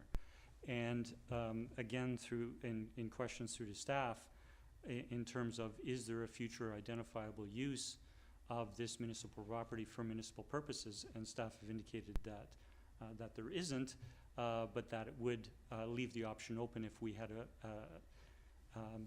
if the municipality wanted to give consideration. This is in the middle of a commercial zone. We're making substantial utility improvements on Galaran Road. And I don't foresee what the municipal purpose of this property is. It does have a value. I'm interested in supporting this important service in our community, but my preference would be to have a limit on the length of the permit, and for staff to enter into discussions with the property owner as to whether or not there is interest in acquiring this property. It does have a market value, and I think that's important to the town, as well as the consideration of whether we provide benefit to for-profit businesses. And so I will propose a motion, I will propose an amendment that the permitted to obtain a right-of-way permit for 2 years for the use of the adjacent, and it's just inserting for 2 years at that point. And I would look to see if there is a seconder. I'll second that. Okay. So in expressing my concerns with regards to the motion on the floor, I've made a motion arising, and I think I've already motivated for that amendment. I will turn to the seconder. Thank you. No, this was also a concern of mine. The community charter does speak to the issue of a council must not provide a grant, benefit, advantage, or other form of assistance to a business. And that's what we're doing. And although staff have said that we provide temporary right-of-ways on a temporary basis, yes, that's true. But this, an indefinite, for an indefinite period of time in a commercial area, I think that there is some market value to that. And it is an advantage by allowing them to use that space. So I'll support the motion, the amendment, for that reason. Thank you. I just wanted to make one additional comment, and that was that it seems an oxymoron to say you're providing a temporary right-of-way for an indefinite period of time. I will turn to Councillor Duck. I will not support the amendment. I think the idea that staff have put forward resolves the problem, and it does state within the recommendation that subject to the conditions to be determined by town staff. So that gives the flexibility to staff to determine how long or how this works as best suits the town. So I don't think it's necessary to put a time limit on it. I think it's more appropriate that we continue to offer this service, and I'm not concerned about the right-of-way being any more than it is allowing them to be able to provide the business without any conflict between the two property owners. Thank you. Thank you, Councillor Duck. I'll turn to Councillor O'Toole, then to Councillor Novick. Thank you, Mayor, to you as mover. Did you intend to see a motion arising if this is to move forward to address the matter of potential change of title of this piece of property and the potential sale? Yes, I would. It would be a motion arising for staff to approach the property owner within the window of this 2-year approval. Thank you. I'll turn to. I'm sorry, I had a speakers list. I did see Councillor Duncan, Councillor Novick, then Councillor Duncan. Thank you, Mr. Mayor. I support the motion in principle. However, and while I'm not going to make a motion or an amendment to the amendment, I think it should be an annual thing, because that kind of supports the concept of it being temporary rather than more of a long-term thing. And as Councillor O'Toole suggested, staff would probably put sufficient language in the agreement to allow for a cancellation of that right-of-way with reasonable notice, without necessarily any cause, because it is municipal property. I like the idea of supporting the business. However, by creating an indefinite lease, if you will, on this right-of-way, it does confer a benefit on the owner, and I think that has to be addressed over a period of time, and I think that the solution would be to offer it for sale, or at the very least, offer it for lease. Simply add it as a lease opportunity for that landowner. So I'm okay to support this right now, but I think it really takes maybe a little bit more in-depth study to come up with a solution here. Thank you, Councillor Novick. I have a question arising through to staff, and that is in the staff report. It says the recycling depot would be responsible for the right-of-way permit fee, which costs $25 per day up to a maximum of $200 a month. So that's 8 days. Is it an option for council to change the amount of the permit fee? Through to the mayor, that fee is outlined in the town's miscellaneous fees and charges bylaw. So I believe an amendment to the bylaw would be required to change that fee. Okay, thank you. Just to follow, I'm not in favor of actually changing the fee. I would be in favor of a motion arising for staff to approach on either a purchase or a lease at market value. Seeing no further discussion, I will call the Councillor Duncan, you were next on the speakers list. Thank you. Councillor O'Keeffe got one of my questions, or my comments. I think that, as with Councillor Duck, I won't be in support of this motion. The 2 years to me seems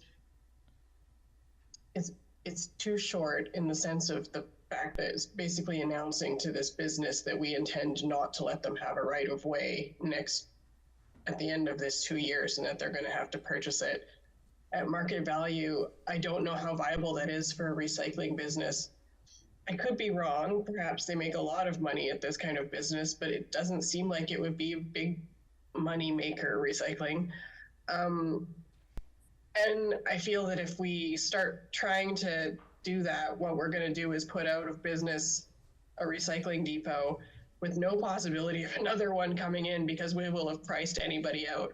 The idea that what we're doing is giving a benefit to a business is usually something that staff are looking at in terms of, are we eliminating competition in businesses that need competition? This is not a business that needs competition. It's one that we kind of need to keep around because it's not a competitive business. And so I can't support something that is likely to make this go away entirely if we do it. Thank you. Thank you. I'll turn to other speakers. Well, we now have second-time speakers. I'll turn to first-time speaker, Councillor Garnett. Thank you, Mayor. I won't support the amendment. I think staff has explained the rationale for why they're doing this, and I don't see, if they're comfortable with the requirements and this is not a benefit to a business, then I agree with them, and I think that the rationale is sound. So I will support the original motion, but not the amendment. Thank you. Thank you, Councillor Garnett. I'll turn to Councillor Duck.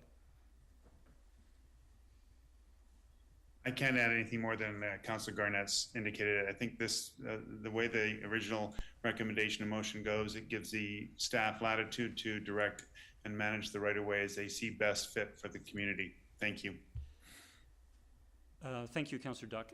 Sorry, what we're granting is we're granting staff the authority to enter into an indefinite agreement. If we enter into an indefinite agreement, unless the town has a reason if they don't meet the, and staff we're giving the authority to staff for them to set the terms of use of the right-of-way. So staff will set the terms of use of the right-of-way. We have an indication that the terms of use will be for storage, and that it will be indefinite. Well, if that resolves the current conflict between the two businesses, there is nothing to bring this forward back to council. And my interest in the public is that we have a piece of municipal property that we do not have an identifiable use for, and we're willing to do this indefinitely. And I'll leave my comments there, and Mr. Humble. Thank you, Mr. Mayor. So I just want to emphasize that we're not talking about an agreement we're talking about a permit. We're talking about an indefinite right-of-way permit, and I think the report speaks to the ability to be able to, if there's an issue, if there's a necessity for the town to take that back, the permit can be canceled, and we would put those conditions within the permit and structure it that way. Thank you, Mr. Humble. It does create an indefinite temporary permit, and it doesn't take into account the town's interest in possibly disposing of the property. All a subsequent motion arising would be is to enter into discussions. Now, would a property owner be interested in purchasing it to increase the market value of their overall property when they can pay $200 a month for it? I don't know the answer to that, and I'm not gonna suggest it. But if there isn't an interest in the property owner purchasing the property, there is nothing for the town to trigger for it. But at least we would provide the permit to allow this business to operate as it seeks to do so, and explore an option, which I think is a reasonable option. I will conclude my remarks there. Councillor Novick? A couple of comments. Number one, $200 a month is $2,400 a year. So town would be getting a revenue stream from that. Whether it's indefinite or not, I think is irrelevant at this point. The second comment I have is that narrow laneway, while it may have a market value, it doesn't have very much market value on its own. Nobody would buy that piece of land on its own without having an interest in either one of the properties adjacent to it. So from my experience in real estate, I would suggest that it's not worth a heck of a lot as it is. I think that staff's solution is a reasonable one at the, under the current circumstances. And if one of those properties should be sold or assembled by a real estate developer, at that point they can always come to the town and say, we want to buy this little strip as well. And at that point a price can be attached to it.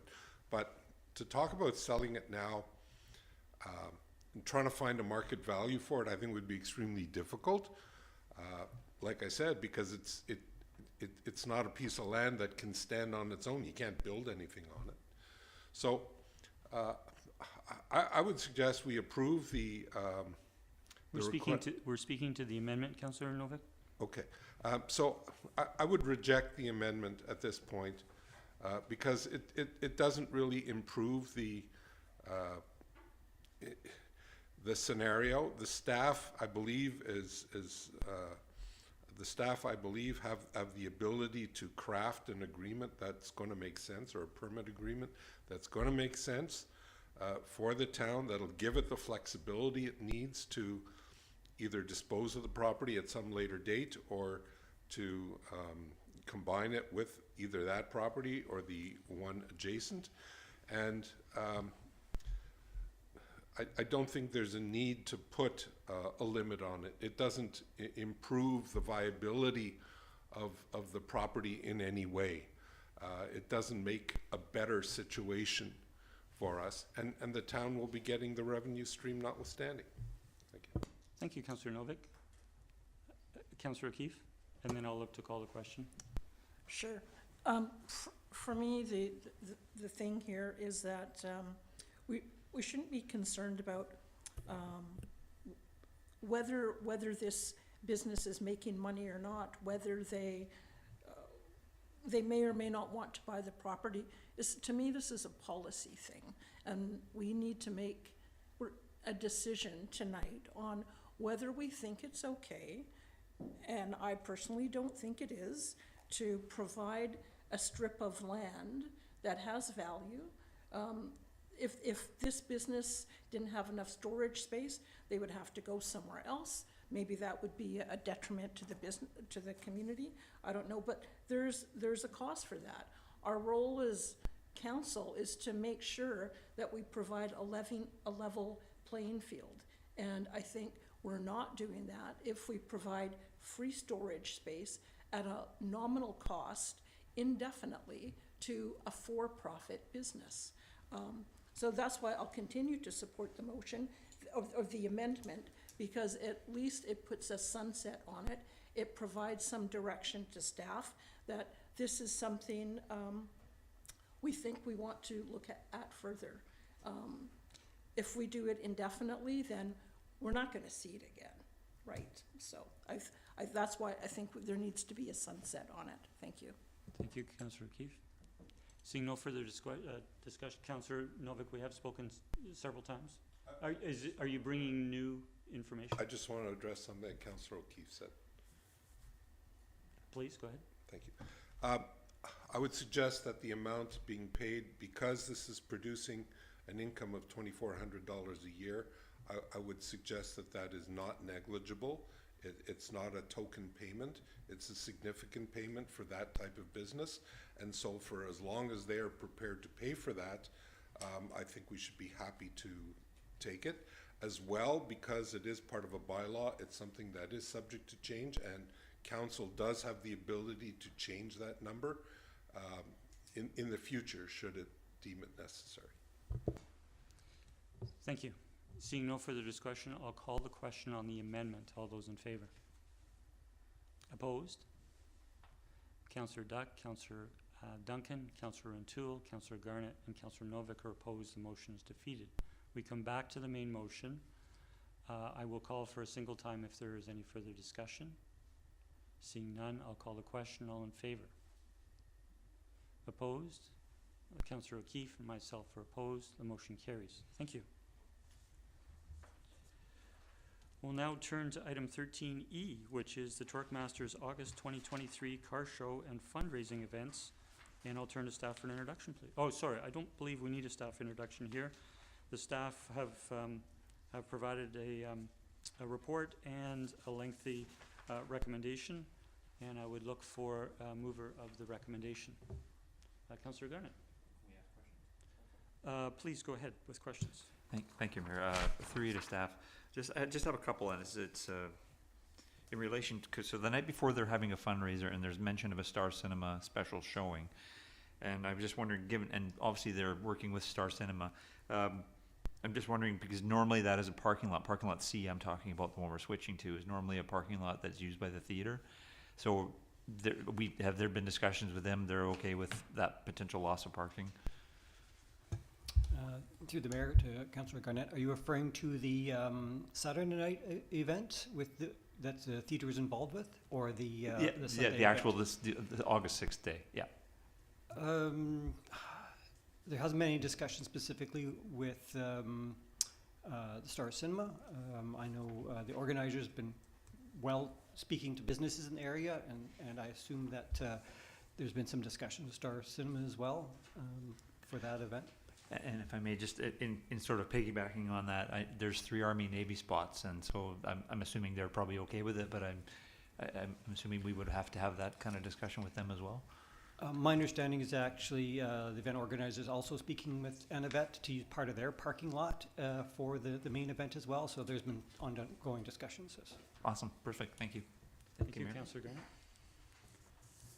But no, Councillor O'Toole. I'm prepared to move the motion. Please.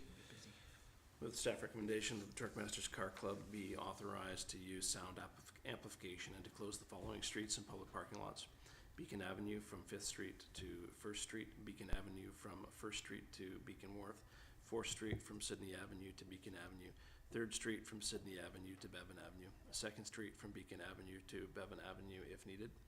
Public parking lot C located at 4th Street and Sidney Avenue from 5 a.m. to 4 p.m. on Sunday, August 6, 2023 to accommodate vehicles for their annual car show, subject to the conditions outlined in the staff report. 2, that the club, in conjunction with Beacon Brewing, be permitted to hold the proposed beer garden August the 6th, 2023 on the street fronting 9829 3rd Street, subject to the conditions outlined in the staff report. 3, that the Torquemasters Car Club be authorized to close 3rd Street from Beacon Avenue to Sidney Avenue from 3 p.m. to 9 p.m. on Saturday, August 5th, 2023 to accommodate vehicles for a mini car show and fundraising event for the City Alliance Food Bank, subject to the conditions outlined in the staff report. I'll second. We have moved and seconded. Councillor O'Toole. Yeah, thank you, Mayor. my appreciation to Torque Masters who've put on this event in past, and looks like it's growing in terms of some of the offerings to the community, as well as I think some of the opportunities, fundraising opportunities that are outlined in here. So thank you for your initiative. I think it helps make for a really busy August weekend in Sydney with a couple of major events happening, and I know you've had to juggle that before, and you've communicated well with Peninsula Celebrations to ensure that these events both work well together. And lastly, if I may, Mr. Mayor, thank you to members of Torque Masters for your patience this evening in getting to this agenda item. I'm not convinced all of you are old enough to drive, but I'm not in law enforcement, so safe trip home tonight. Thank you. Thank you, Councillor O'Toole. I'll turn to the seconder. I think it's a great event. I think Sydney needs more events like this that engage the community and take advantage of our wonderful location here by the sea. So I'm more than happy to support this recommendation. Thank you, Councillor Novick. Councillor Duck. It's just a question through you, if I may, Mayor, to staff. Normally we have an insurance requirement for most events, and I'm just not seeing that in the recommendations here as part of the motion. Is that contained within the report? I don't have the report in front of me, so I'm just confirming that there is some sort of insurance requirement that covers the liability of the event. Thank you.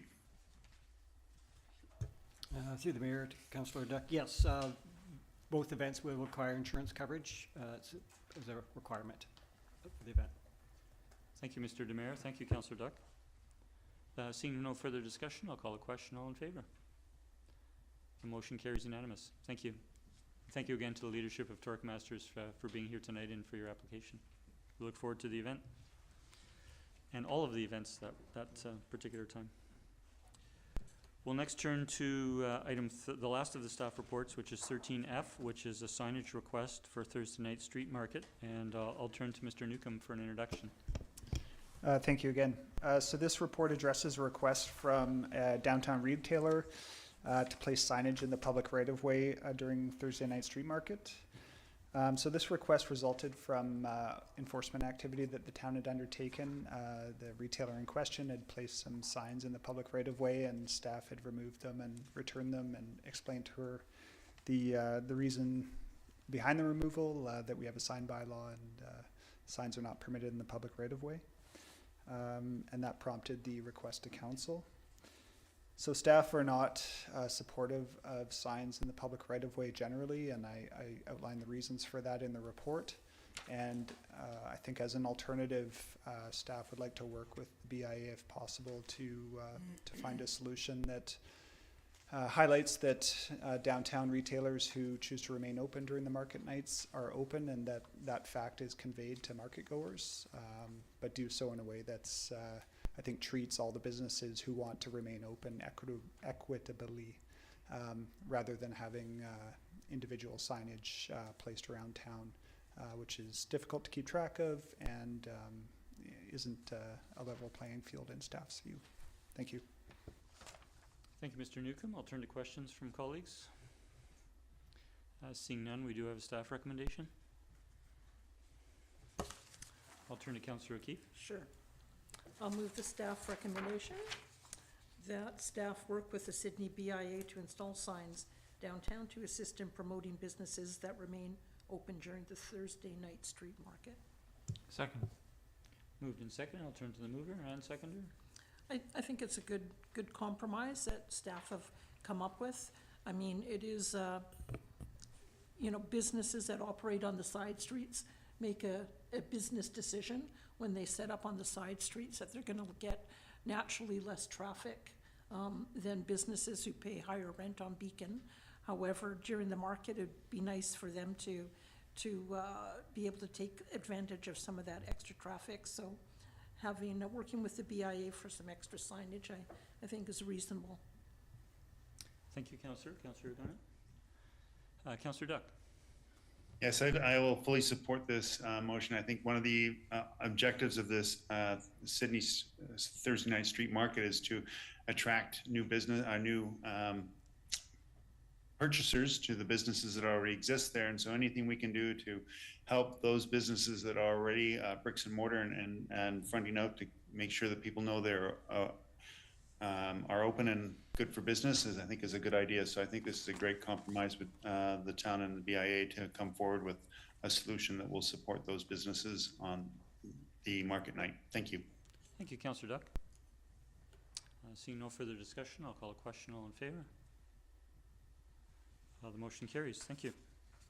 And we'll now turn to our 2 items under correspondence. The first is under 14A, which is a request for contribution for the 2023 Truth and Reconciliation Day ceremonial event. We have a letter from the City of Victoria, and included in that letter is a letter from the Chief of the Songhees Nation, Chief Ron Sam, and we do have, the staff recommendation is that we consider a level of funding contribution. So staff have left it to council, which I think is appropriate. In the council package is included an information package, a sponsor package from the Songhees Nation for the South Island powwow on September 30th this year. Council will recall, returning members of council will recall that last year council did approve a contribution to the same event of $5,000. We can see in this package that there are I think 6 different levels of sponsorship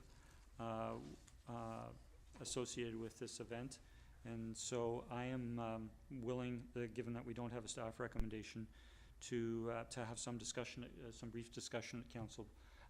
Otherwise, I do want to make some remarks to kind of introduce this.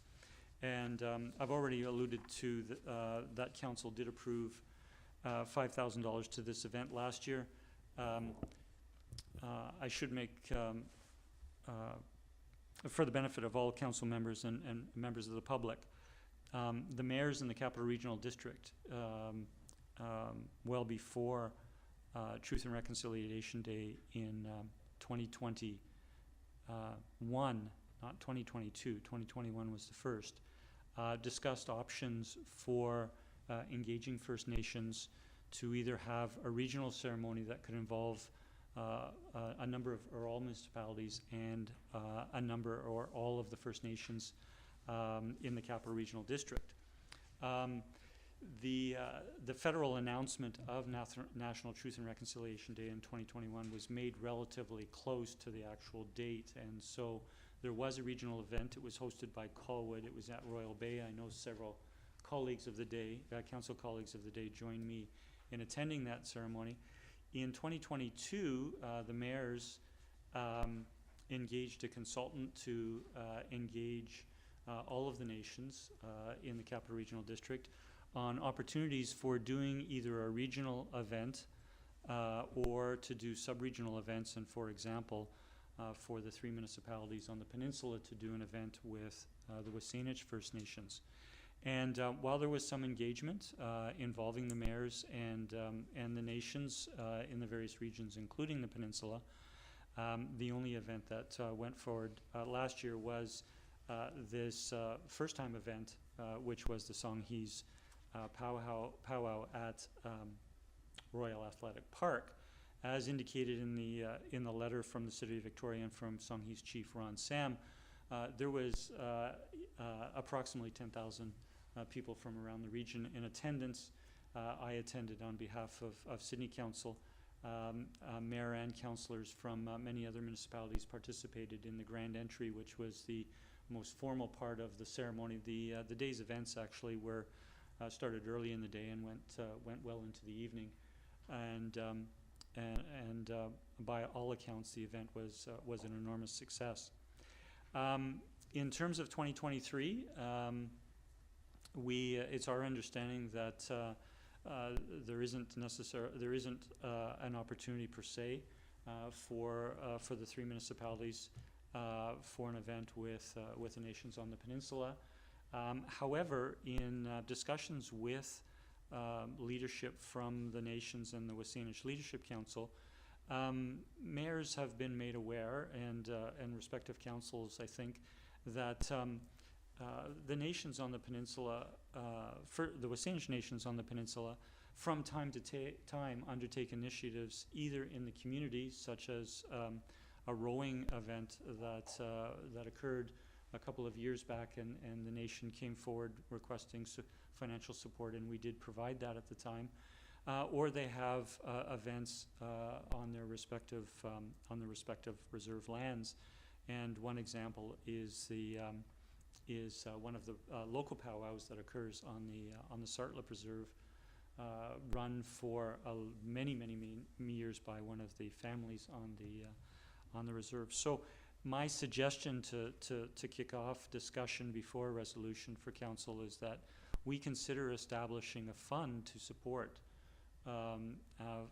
Wasinich, First Nations, including Wasinich First Nations, events and programs, and so that in the future, when requests of this nature or other opportunities to support initiatives undertaken by the nations, either in our community or on their reserve lands, we do have a fund in place to consider those opportunities. So in that case, I would suggest perhaps an amount in the range of $5,000 to $7,500 as an annual budget, and that we would maintain it at that level from year to year, depending on whether or not we actually provided grants in a given year, and that this year we would consider perhaps an amount equal to or less than the $5,000 to leave room in such a fund if we establish it for other opportunities that may arise with the Wasinich nations here on the peninsula. So that's some information to consider, and I'll open it to council whether they have any comments on that or any ideas or questions they wish to put forward. Councillor Novak. I think it's a great idea. I've been to powwows many times over the years, mostly back east. Surprisingly enough, I was disappointed when I moved out west that there weren't as many powwows as I encountered back east. They're great fun. It's a great way to get to know and understand a little bit about the Indigenous culture in the area. So I'm very supportive of it, but I tend to think that we should probably set aside a little bit more than $7,500. If we've supported the Sanji's powwow with $5,000 in the past, and we're willing to support it again this year, I think we should allow a little bit more latitude for other events that may come up. And I suspect that in the spirit of truth and reconciliation, there are going to be more and more of these events as time progresses. So I would be happy to make the motion that we set aside a budget item of $10,000 annually for First Nations events, both on the peninsula and in the CRD. Support these events. Thank you, Councillor Novik. Do we have a seconder? Councillor Duncan, you're seconding the motion? Thank you. Thank you. Just before speaking to the motion further, Councillor Novik, if I could turn to staff, perhaps Mr. Hissick, if this fund was created this year, is there do staff have a recommendation in terms of where that funding would come for this year? And then I have a comment following that. Mr. Mayor, I would recommend that we not create a budget this year, and we do what we did last year was funded from the council operating budget, and we still came in an under budget for the year last year, so I think we can accommodate it. Thank you. Okay, I will take that. I mean, one of the reasons I suggested 7,500 was because we're halfway through 2023, and that if we did create a fund for this, that this is something that would come forward or automatically be part of our budgeting process for review next year.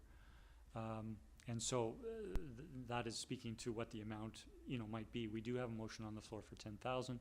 We have heard from staff that we could fund this from the council operating budget, and then I'm taking from that council could then consider creating a fund in the 2024 budget going forward. Mr. Hissick, did you wish to comment further? Well, based on the motion on the floor, we would follow up by creating an annual budget item with the amount approved in the motion tonight.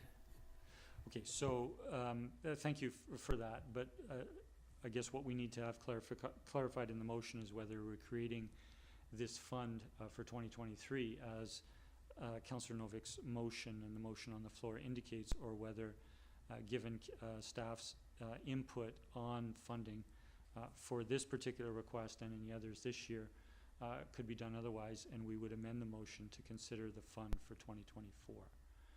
So I will turn to Councillor. I'd like to move an amendment to the motion that the reference be to 2024 budget cycle, which leaves room for a motion arising to fund this year from other sources. Okay, do we have a seconder for the amendment? Second.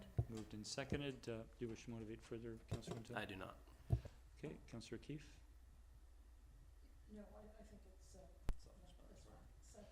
Okay, so I'll call the question on the motion. Sorry, on the amendment. All in favor?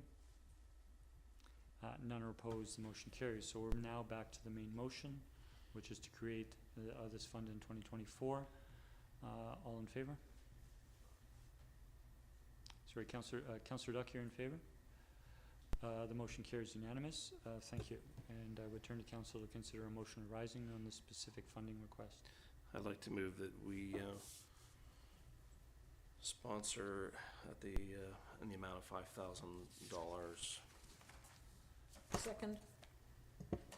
For 2023, yeah. Well, it's for this request, which is for 2023. For the 2023 Truth and Reconciliation Ceremonial event. Thank you. We have that moved and seconded. I think we've had discussion, but I'll look to see if there is any other. I don't see any, so I will call a question. All in favor? The motion carries unanimous. Thank you. Councillor O'Keeffe, I will now turn to you. You did request raising item 15.1 from correspondence for information to correspondence. Yes, thank you. I wanted to bring this up just because I know the people who, persons who brought this forward are here tonight, and I think they had some expectation that council would be at least reviewing and be aware of their concerns. For me, I just wanted to say I appreciate and understand what the concerns are. I've been out there before and seen the traffic, the parking issues, and that sort of thing. Having said that, I know that staff seem to have spent a fair amount of time on this, and I think that they've proposed at least a few good recommendations in terms of new signage. They're talking about a 4-way stop that would be better suited to that current 3-way stop. In terms of pedestrian safety and the sidewalk, I note that it looks like we had consulted with the residents in that area. It was some time ago. They didn't want a sidewalk at that time.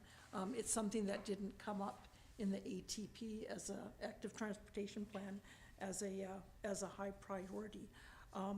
So I think, and staff also talked about perhaps planning a review of bylaw 1390, which would determine standards for sidewalks and whether All Bay would be one of the would be warrant a sidewalk in that area.